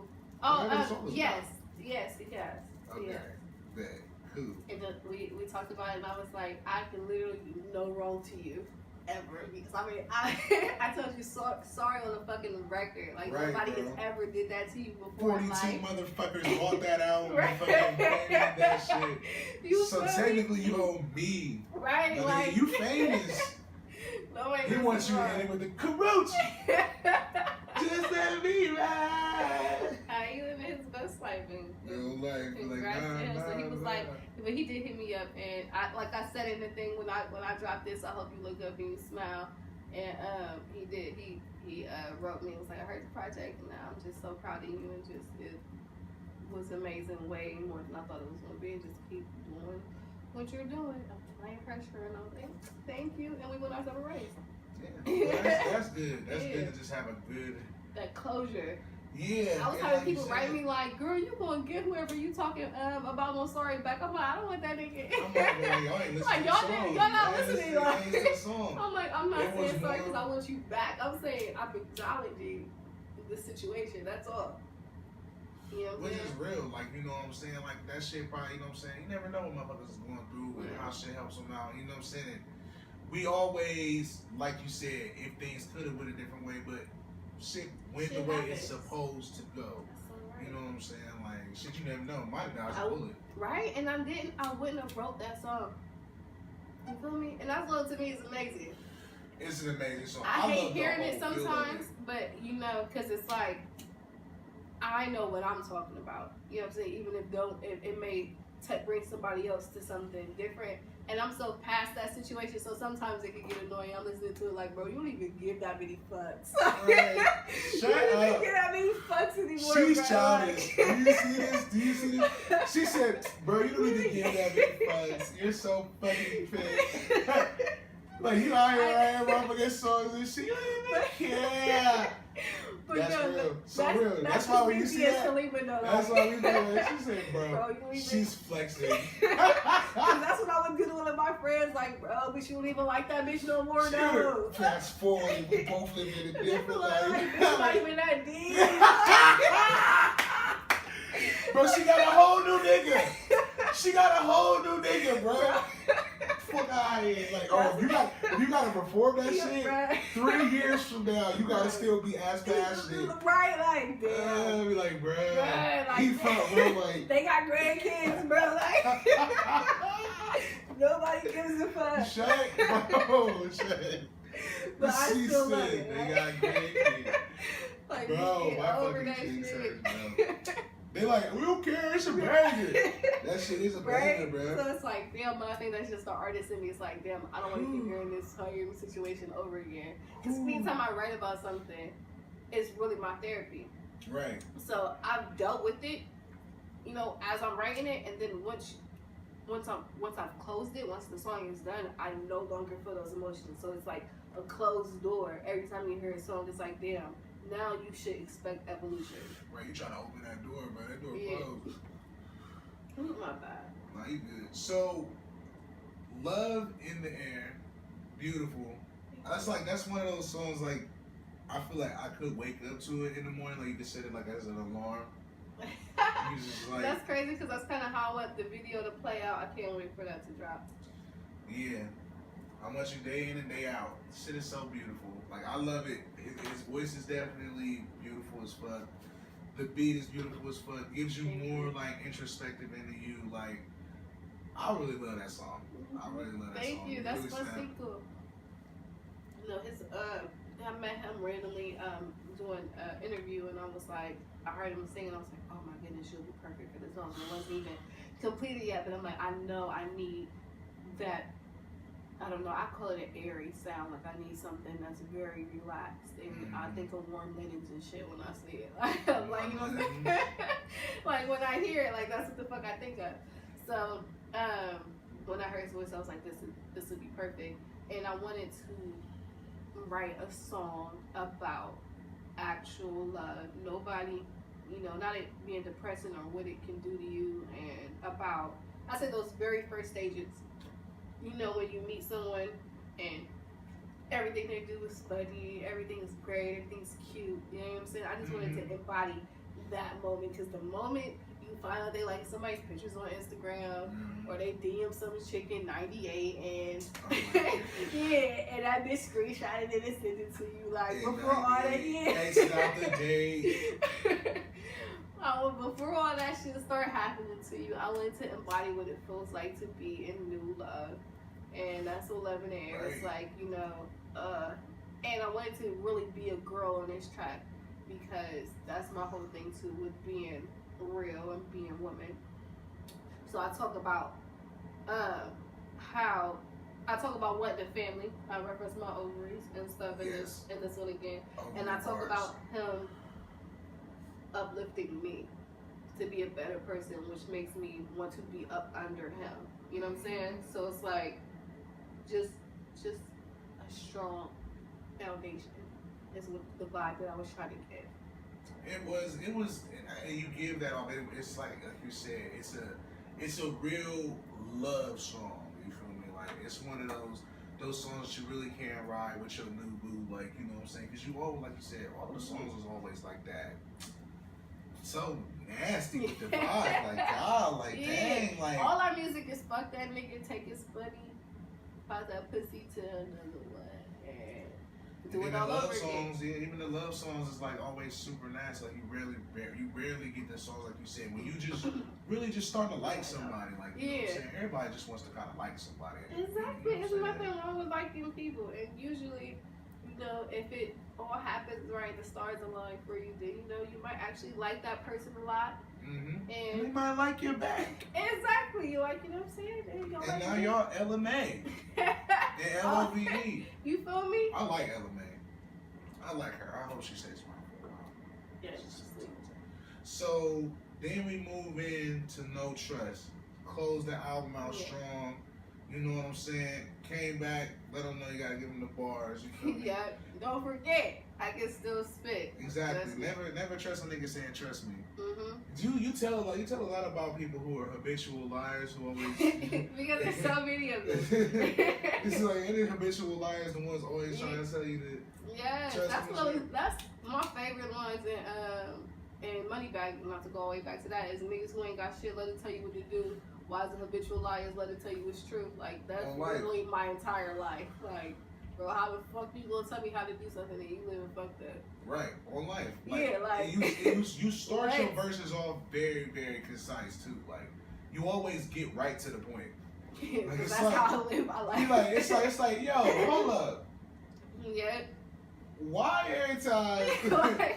Let's talk about something. Like, babe, I got a question. Yeah, absolutely right. But I'm gonna get back to that. I'm gonna listen to what the rest you gotta say. We're gonna talk about that shit that you just said at the beginning. Go on. Right.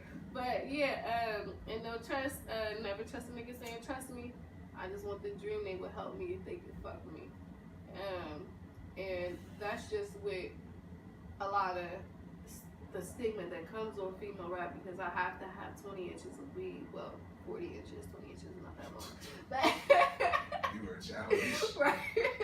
But I gotta have 40 inches of weed. It gotta be blue, green, or yellow. You know what I'm saying? I have to have this stripper body. You know, I have to, you know what I'm saying? I have to do all this stuff. I gotta fuck for my instrumentals. You know, I can't just be talented and let my talent's not enough as a female rapper. I have to have a million other things going on, and, you know, the glitter and the glam and everything like that. So people try to take advantage of you. And I'm like, cause you said that, you know what I'm saying, the girls out here trading pussy for instrumentals and, you know what I'm saying, trading pussy for shit that you walk through, and then you said, like, I feel bad that you did it, but I'm even sorry that nobody taught you. Yep. So, like, is that happening? Like, girls really out here eating fuck for instrumentals for beats? I remember this guy tried to talk to me, and he was like, you know, his thing was, if you fuck with me, my producer will then be your producer. So I was like, bro, I don't need your fucking beats. Like, I don't need those fucking beats. Like, what the fuck? Like, who the fuck are you? Yeah. Are we not all in Columbus? So I'm just like, but that'd be the thing, though. Like, you just, you know what I'm saying? Like, you just gotta. People are creeps, though. People don't be knowing that they niggas be creeps. But some of this shit, you be like, bro, what? Some guys are just fucking dumb, and they're like, so bro, far up their own ass. But I mean, that it also, you know what I'm saying?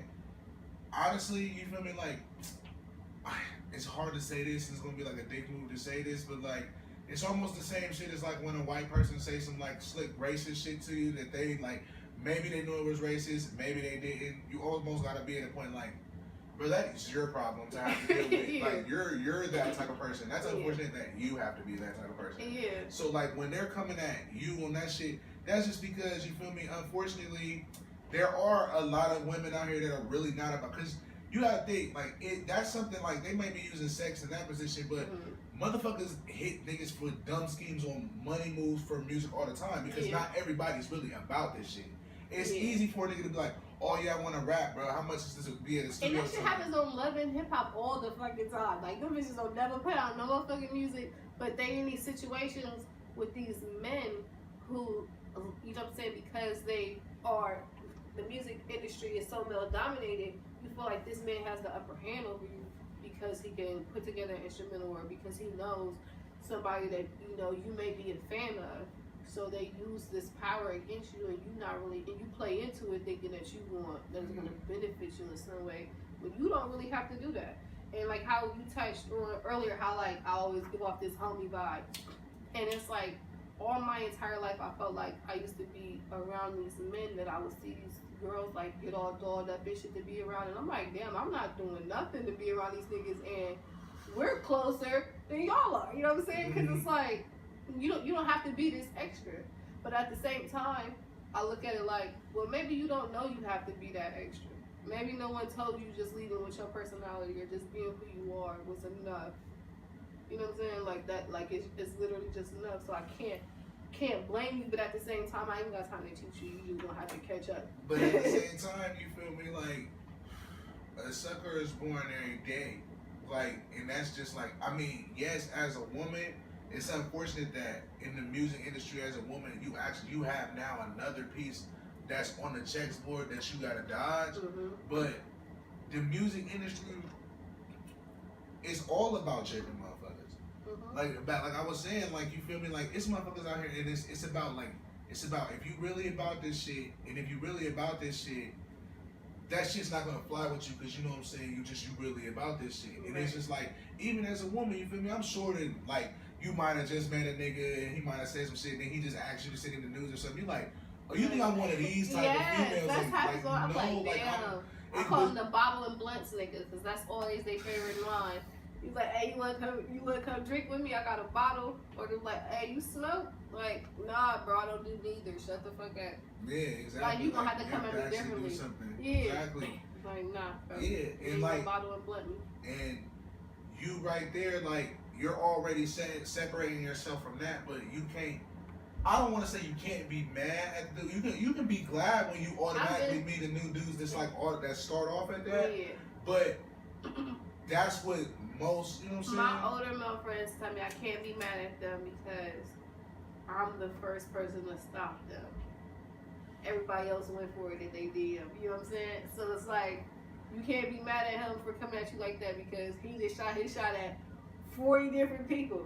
You know what I'm saying? That's the bait that normally works. If 20 of them holler back at him, and then you just, you know what I'm saying, the other 20 told him no. I mean, well, let's say 21. Look, you know, be different. If all 21 people holler back, and then 19 people say no, he think his odds is good, and he just gonna keep trying that shit until it don't work for him. But if everybody shut him down, he would approach it differently. And even if you even if you go back to the music industry, not everybody is serious about this shit, but this shit is still a business, you feel me?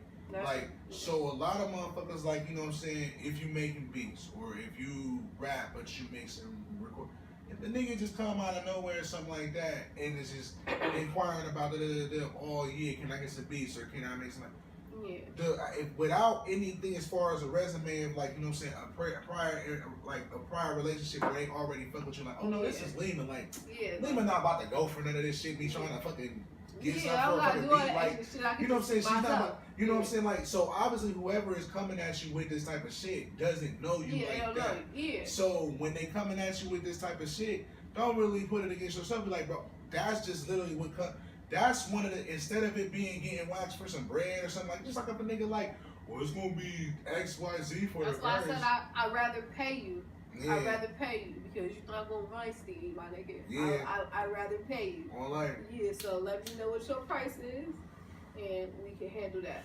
That's the best thing. Like, I just think that the whole music industry is shady, and I just think that it is shitty that there's an extra part as far as niggas trying to use that as a bargaining chip against people. But I'm like, it's like.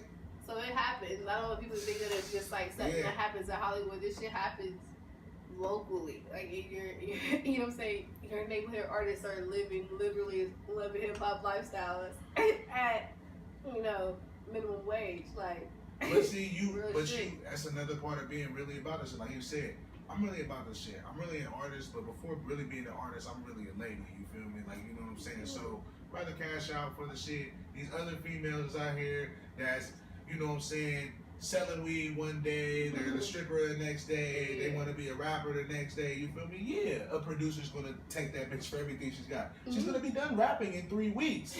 Like, you might as well, you might as well.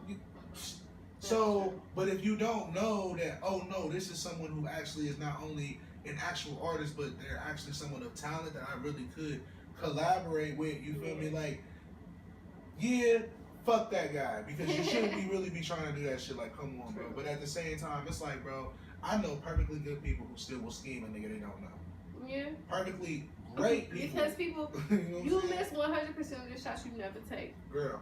So you feel me? I'm just. And that lets you know you still got it. Yeah, like, I'm about to say, I'm just throwing up and be like, all right. I heard that magic. No, niggas have quoted. I heard that magic, so. And I'm tired of men here loving it and writing me like, so you wrote that song about me? No. It's about me, guys. Relax. It wasn't him. It about wasn't him. If you the most random people, they be like, no, you can just tell me you love me. You wrote that song about me. Like, nah, bro. Look at you got fan mail already. Well, then that's great. You got fan mail already. So, wow. Well, that's sad. But, I mean, it's a great... It's a great project. So what do you gonna do some seminars or something? You said you're not teaching them. Seminars? Nah, I'm not teaching my shit. No. If my plan though is like, if this doesn't work out for me, you know what I'm saying, I'm going to use my connections that I've met, with all the people that I meet, and I'm gonna just start my own PR firm and help artists get to where they want to be. But until then, I haven't struck out yet, guys. So. Well, for this to be your first project, considering EP, I think it's one of my favorite albums of the year. Thank you. Is that like locally or is that like period? In general. Like just I period. Love that. Like just in general. I don't really look at music. I don't say music in a perspective of like, oh, like one of my. I try not to do that either. Yeah, cause like on the real shit, like you feel me, like I said, I look at it all in one level. So if your shit is just whack, I'm not even gonna say like, oh, well, your shit is good, but it's good like on a local level. Like, no, I look at everybody's shit is like, especially now that all my niggas and all my friends, like everybody is all streaming platforms. Their shit is mixed and mastered, and the songs be sweet. You like, girl, I fucks with them. Like, you like, hold up. They the next big thing. Hold up, this shit hard. They the next big thing. You like, this shit hard. You know what I'm saying? So. Oh, and I can't wait to drop my next project. So what to look forward to. So that I can actually say this, because I don't know if people are going to catch on. Every project I do, however I end my project, is what you can expect to hear on the next one. So with my project ending with No Trust, I want you to expect a more high vibe, slightly more aggressive, because I feel like I was really humble a lot on this project, except for I want that. Yeah, so I want like 2-3 more money bags. When I heard that, like I was like, ugh. That's what you can expect more. I wanted to talking shit. Yeah, man. That's what everybody said. Talk your shit, man. That's what talk some shit. Exact words. Like, I just want to hear you talk shit. I just like you talking about how niggas really worship you and how you really just a boss ass bitch. Like I be like, but she really a fucking boss for her. Like yeah. Yeah, nigga. So you can expect more of those records on my next project, which would be titled Kingly. So, you feel me? Like, I'm in your motherfucking... I got the crowd now. I'm taking that shit. Like I said, in Magic, my city ain't have a queen. I came forth. So, it's like, I'm taking the throne. It's just what it is. It's mine. It's mine. put Columbus on my back like my last name short. Yep. Yep, you already know shit. I was like, Yeah. this nigga came with a sweet Columbus bar. Right. I didn't think it was possible. I didn't think it was possible to come up with a sweet Columbus bar. I'm like, damn it, that's like 34 points on the rap Scrabble board. Yo, I remember I said a long time ago in this song, like, I got a short temper, I got a short temper like 4th and 8th. Somebody was like, what the fuck was that? I was like, I know, bro, that shit was bars, wasn't it? Short temper like 4th and 8th. Yeah. Yes, Columbus bars, get you some. Yeah. I love it. So how you feeling? You mentioned Miss Onika multiple times. Like, do you love her? How do you feel about Onika? I do love Nicki Minaj. I feel like she is the best female rapper businessly. Like, businessly is the word Ohio. She has done a lot. She's made female rap to be more of a business is what I'm trying to say. Like, I don't think that there is a female rapper prior to her who has has accomplished what she accomplished. You know, just being a female rapper. So for that, you know, in that sense alone, I respect Nicki Minaj and I like her music. I don't always like everything, and I feel like, you know, lately she's been tripping and she's been not, you know what I'm saying, my favorite person, but I still like Nicki Minaj, and I thought, you know, putting the Nicki bar in there, that it would be me like showing homage. Like, yeah, I respect who she is, right. But you know what I'm saying, I don't always, that doesn't mean I always have to agree though. On life, which you shouldn't have to about everything. Like, I hate the fact that people feel like just because you fuck with somebody that you agree with everything. Yeah, like, if I fuck with you, I'm going to tell you when I don't fuck with you so that you be a better person because I care. And right? I'm also going to tell you, like, hey, look, also, like, this is simply an opinion. I didn't write the book on life, bro. Yeah, I just feel like, I tell people all the time, I'm nobody. Like, you know what I'm saying? Even if I got $100 million in my bank account, bro, I'm fucking no one. Like, you know what I'm saying? Don't take, I'm not the end all be all. You know what I'm saying? Like, somebody, if I turn you away, you may go 3 steps to the left and the motherfucker give you everything that you want.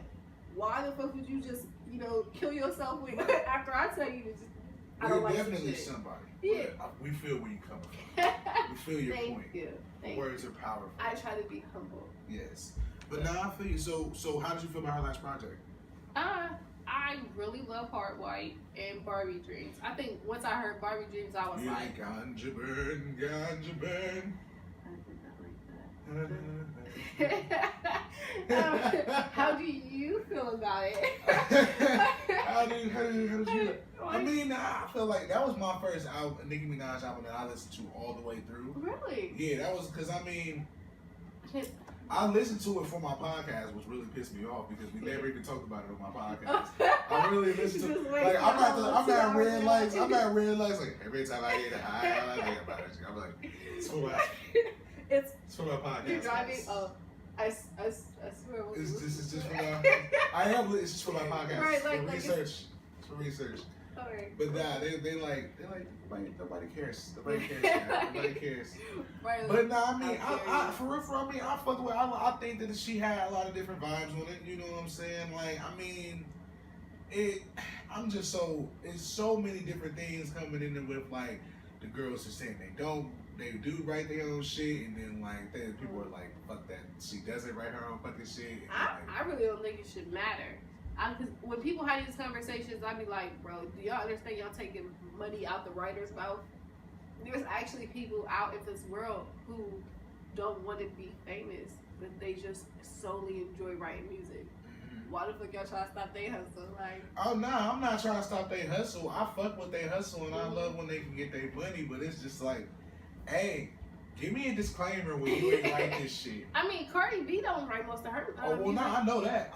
Like, and that's what, you know what I'm saying. Like, and when you find out all this shit now, it's just like, okay, it's another one of the things as far as the music industry. But I know at least at this level, I'll write all of my music. I know, like you said, you write all of your music. I do write all of my music. You know what I'm saying? So it's just like right now, you know what I'm saying? When you make a motherfucking another motherfucker, when you make a motherfucking sorry, yeah, and somebody love that shit, and then they find out like, oh, by the way, Liyma ain't right, sorry.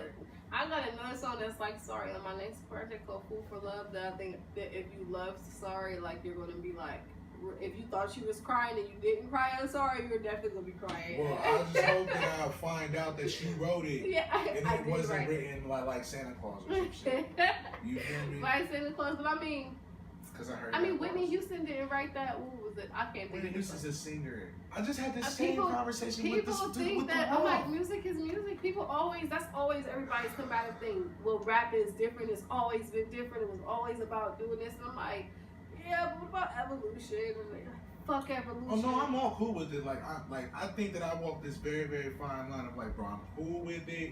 It can happen.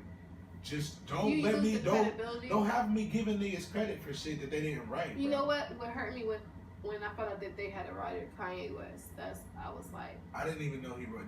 I knew he had a writer, but I didn't know he didn't write Jesus Walk. So I thought he wrote like early shit at least.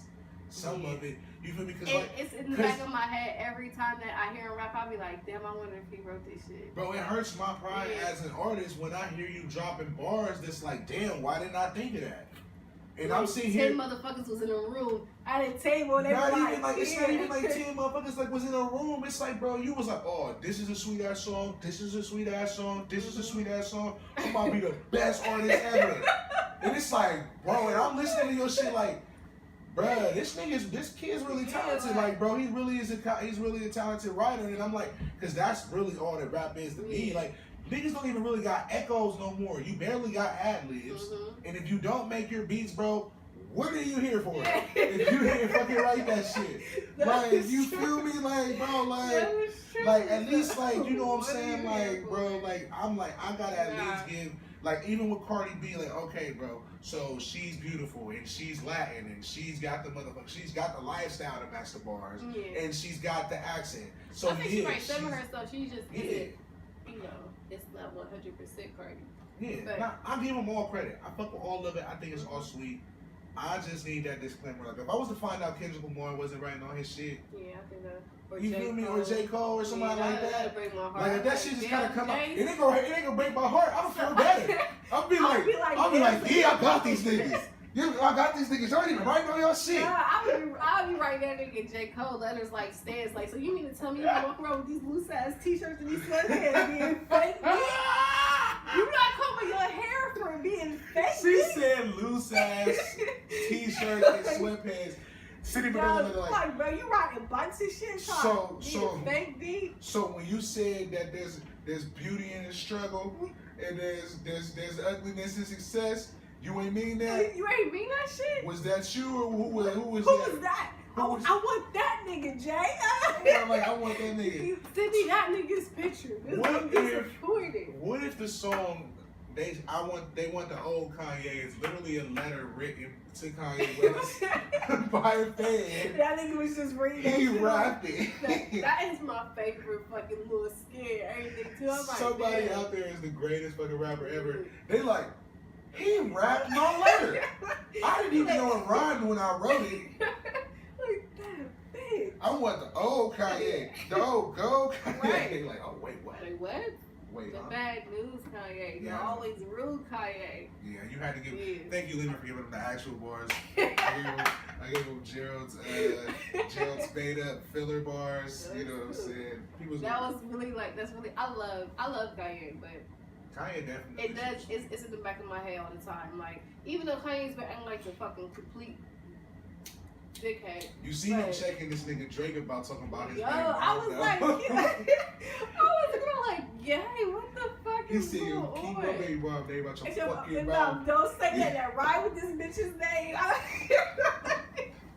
He said, and the fact that you ain't coming out and saying that you ain't saying that the shit ain't about her is pissing me off. You know what this is like? It's like when, you know, you got that one, this is so fucked up, but let's just say, that one prissy girl at your school and shit, and all the hood bitches who mad about her life is like, trying to chase her down at the school and she just in the motherfucker in her house with the screen just looking at motherfuckers and everybody outside like, yeah, bitch, why don't you just tell them this, that, and that? It's like, Kanye, bro, what the fuck is you doing? Why the fuck are you on the internet Like, bro, the fact that you ain't coming out and letting us know if I was dating a bitch named, well, he was like, if it was Rihanna and I used to date somebody in high school named Rena, don't come out with a song about Riri. Like, bitch, why the fuck can I if that's who the fuck I was talking about? And definitely the fact that I'm like, who the fuck calls Kim Kiki? That's what I was thinking. Like, we was never calling her that. They put up a tweet from 2012 where she said that shit one time. I'm like, okay, I'll follow this thing. So, I didn't know he was calling her Kiki. I didn't know. But yeah, it's I thought real he was funny. talking about Cash Doll at first. I thought you were saying KD. Right? He's childish. He's childish for the fact that, like, just a week ago, Kanye was acting like he was scared for his life for Drake.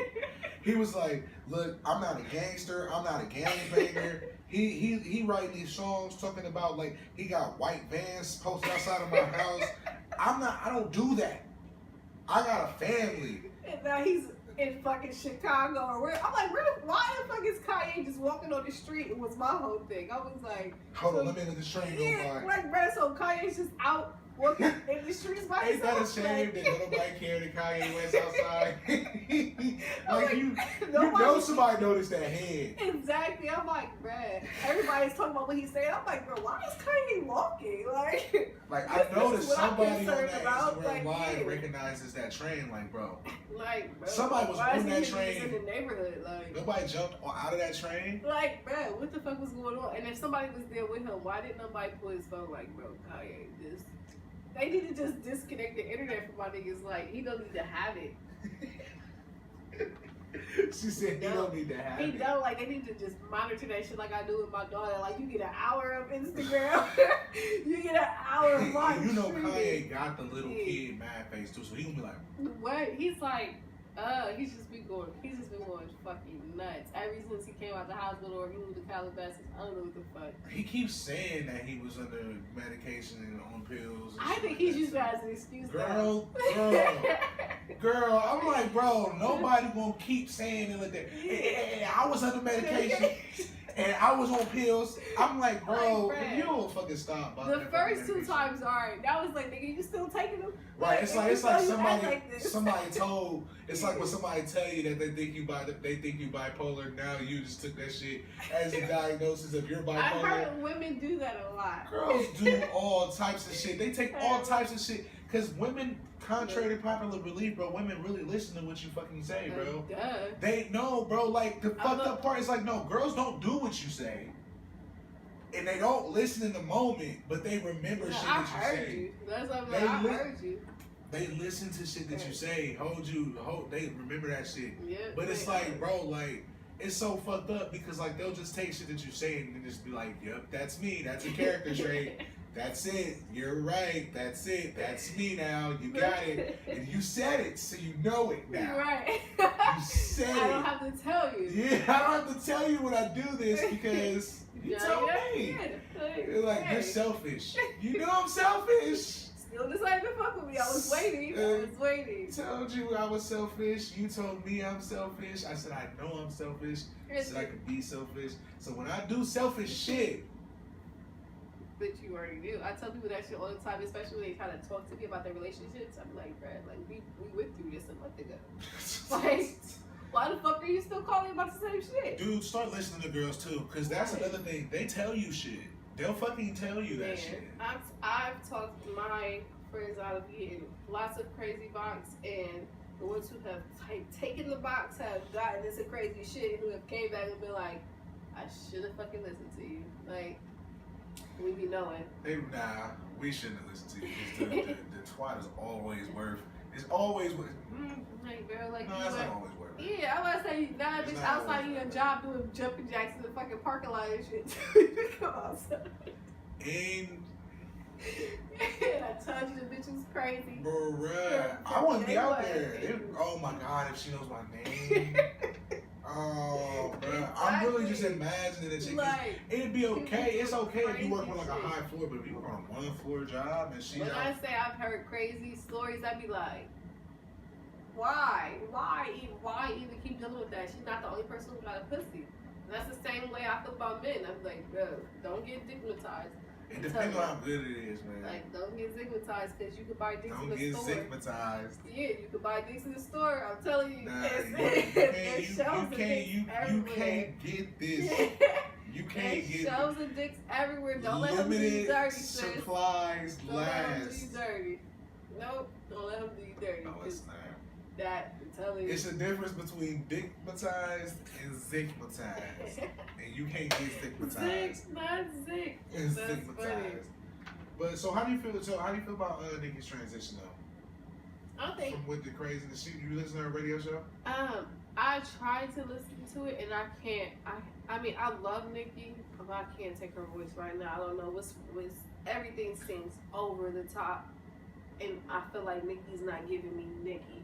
This is why I didn't like this project as much as I liked her previous ones, because I liked the pink print, and the pink print was the one in Pink Friday. Mm-hmm. So I liked those albums, and on those albums I felt like Nikki was being real, like, you know what I'm saying? Where, I mean, I like her crossing over into pop music too, but I don't know. I just didn't feel connected to this album for some reason.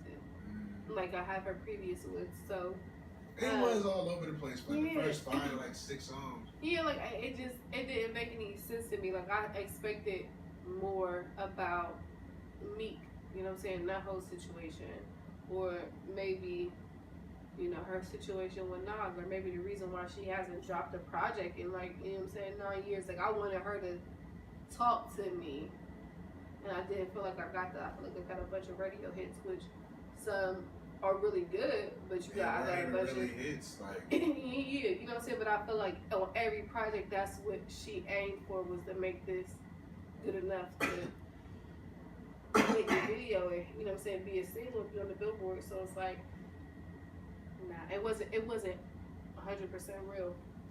But that doesn't mean I didn't like it, because I thought it was a good project. It's just replay value to me is a lot. So if I don't want to put it back on, then, I mean. And also, like, it's not like introspection. Like, you know what I'm saying? Yeah. Just get a little bit of real, you know? Yeah, that's why I try to come with that balance. I'm like, girl, keep doing that, Nikki. Keep doing that. Because I'm just going to come in and do the opposite, and we can kill the game together. And then that's the balance. You know what I'm saying? You hold down that side, I'm going to hold down this one over here. And we're going to take over.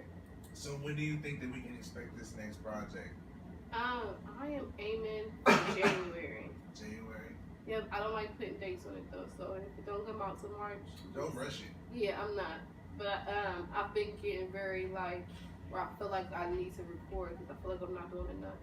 But so I'm about to get back in the studio and just start writing again, because I don't want this project to be an album, but it may be an album because I have so many ideas. It's like, it's 6 songs with like, you know what I'm saying? And that's what a lot of people are saying. They're like, I want more. Like, the shit went off too fast. I'm like, that's the point. That's the point. I like that. I think it was very concise. I like that. I think that I think you addressed a lot of points. You feel me? Like, it would have been nice, you know what I'm saying? More music would have definitely been nice, but it was like, it didn't make sense this time to do more than what I did. You know, and it was like, you know what I'm saying? Each song, you know what I'm saying? It helps you to appreciate each song a little bit more, because then you can go back to it like, this shit really sweet for real. You know what I'm saying? Like, you go back to that specific vibe. Yeah, you know what I'm saying? Go back to that song, you hear the different bars, you hear the formulation of the bars, you feel me? Like, you get to appreciate everything, you know what I'm saying? You get to really appreciate the beat and Sorry and Laura's voice and the story, and you get to fully appreciate your verse on Moneybag and the hook on Moneybag, and how you like took the hook and threw it in the middle of the verse, and Joff, you know what I'm saying? Joff snapped on his verse, you feel me? He did such a good job. Yeah, like, it really lets you appreciate. Like, Magic is fire as fuck too. My favorite verse on that song. His verse is my favorite verse. Both of yours verses was fire as fuck. Yeah, well, I just like, I don't know. He just makes me want to like shimmy or some shit. I don't know. I just love that. Josh. He definitely snapped. Y'all's verses was, y'all's shit was definitely. I think together it was like dope. If we could collab and get in the future, I think it would be great. I love Magic too. Magic is definitely like. I was iffy about that one. I was the only one I was iffy about. That shit was fire. People who, like, I have people say that they only like parts of the project, And I can tell that if they really enjoy like No Trust and Lottery, they seem to like Magic. But you know, if they really enjoyed Love in the Air and Sorry, Magic wasn't their favorite song. You know what I'm saying? So, but I really like Magic. I really like Money Bag. I really like fucking Sorry, Love in the Air. Like I said, I fuck with the whole shit. The Lottery fucking sweet shit. It's like everything, you know what I'm saying? Even the last one, like he was getting a lot of points. Like I said, that's why I fuck with, like, there was no excess of it. You hit a lot of different points. Now, every song was about something different or a different perspective, or you know what I'm saying? That's what I always want to do. I just want to be honest, and I just want to be upfront about things that I experience, because I know I'm not the only person, and people help me with that when I release the music that I want to release, because people come to me and be like, I feel that way. You know what I'm saying? Even if they don't tell nobody else, they told me, and I've seen it, and we're all now one. Like I said, you speak for a lot of people. You know what I'm saying? Even with Sorry, you might have given a lot of people like some apologies that other people might not have the strength to give. I hope so, yeah. But they're like, all right, I guess I'll forgive her. Right. Maybe she, because a lot of people, like, I'm a big advocate of that. Like, I always, whenever something happens, I try my best not to look at situations and feel like everybody else was the problem or some shit. Even if I feel like, you know what I'm saying, something was fucked up, I still be like, well, what could I have done differently? Or even if there's anything I can do differently, I try to put myself in the other person's shoes to be like, well, why would this person make that decision? Because people might do things, you know what I'm saying, that might necessarily hurt you, but they're not trying to hurt you. They just might have. And I don't want people to think that there's not terrible people in the world, because there are terrible people in the world. There's motherfuckers out here who is literally plotting on your downfall. Like, that shit is real, but that's not the case all the time. And that's all I'm saying, is that sometimes you check it within yourself, like, did I do anything to make that situation? You're like, fuck no, you did, bro. Like, cut that motherfucker. Like, literally, I'm just telling you that the shit, there's balance. You know what I'm saying? Everybody's not fucking you over, but a lot of people are. So don't be aware. Don't be mad about the situation, or don't feel like you got to pick one. Just be aware and have a balance and control of your own life, and don't let nobody come in and fuck you up. That's all I'm preaching. Real words, man. So where can the people find all of your shit? Like, where can they find everything? Everything. So the Elle Project is available on all streaming services. Anything, everywhere that you are, I am. And if you're not on any of that, you can listen to my project for free. You can listen to it on the elleproject.com, and or you can download it on there for $5, or you can donate 100, 1,000, 20, 10, whatever. I'm accepting donations just to the cause. You get the project, which is a dope ass project, and that's all I really want you to do. Is just to check out the project and subscribe to my website so that you get all those updates. Yeah, so you can get, you know what I'm saying, you can know when the next shit drops, because you will like this first one. Yeah. You know, so you want to know when the second one comes out. And the second one is going to be so fucking fuego. I swear I can't wait. I'm just itching. Like, somebody was like, yo, you can't just drop the project because you know the next one's better. I'm like, but I want to. I want to so bad. No, I think we're ready for the way people need to just have some time to just appreciate what they already have. Great. You know what I'm saying? Because everybody's tag teaming, you know what I'm saying? Everybody's doing their own part and shit like that, and then you're just going to come back like, it's gonna be like when your homie fighting somebody and you just like lurk from the side and you just boom. Wow, like, you're like, oh shit. Now we in this together. Oh shit. Was that Elle Project? What's the second one called coming out?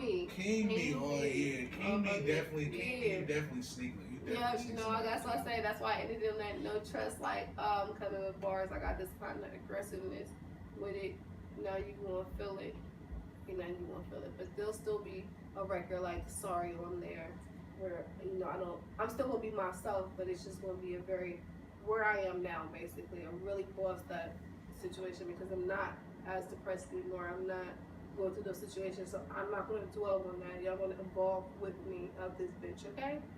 So. And when I called Liyma a boss bitch earlier, I was not saying bitch towards her. I got it. I was saying it like as her, like in her shoes, like she's saying she's a boss bitch. Y'all don't get it. You know what I'm saying? Well, y'all do get it. Y'all the cool kids. It's for when you're showing your friends. I don't know. This is a super dope ass podcast. I love this. Thank you, man. Thank you for coming. This is like, you know what I'm saying? For having me. Because like I said, I love it when people tell me this their music is actually fucking good. Like, I'm not, and I don't make a career out of lying to motherfuckers. I don't make a career out of wasting my fucking time. It's definitely something to go listen to. I'm not saying this just because she's my friend from the 3rd grade. Because I don't know, like, any of those motherfuckers. Except for, like, I think one, you know who else I'm still kind of cool with? Eric Calvin. I don't know who the fuck that is. You know Eric, maybe I went to school with him in the 4th grade. Yeah, I think it was 4th grade. But that's still my nigga too. Shout out my nigga Eric. Hey. But you know what I'm saying? This is the Back of the Class podcast. But oh shit, when the next show? Oh, the next show, I have. It's not solidified yet, but just make sure you subscribe to my website because then I would be able to let you know then. But we're planning on going on a tour, and right now it's going to be Liyma and Blatant, and we're still trying to lock in some other acts, but we're going November 8th through the 11th. We'll be in Dayton, Cincinnati, Cleveland, and then we'll be back home on the 11th. So be sure to subscribe and catch a show. So if catch a show, catch a wave, or follow me on Instagram at The Real Liyma. Follow me on Facebook at The Real Liyma. And just follow me there, and I always post any flyers or any upcoming dates, because who knows, I may get booked once they see how cool I am on this show. Oh yeah, man. Once they check some shit out, man, hopefully send that shit up, y'all, man. Send that shit up. This is the Back of the Class podcast where the cool kids talk about the cool shit. We love y'all, man. Thank you Shout so out much. Elle. Thank you.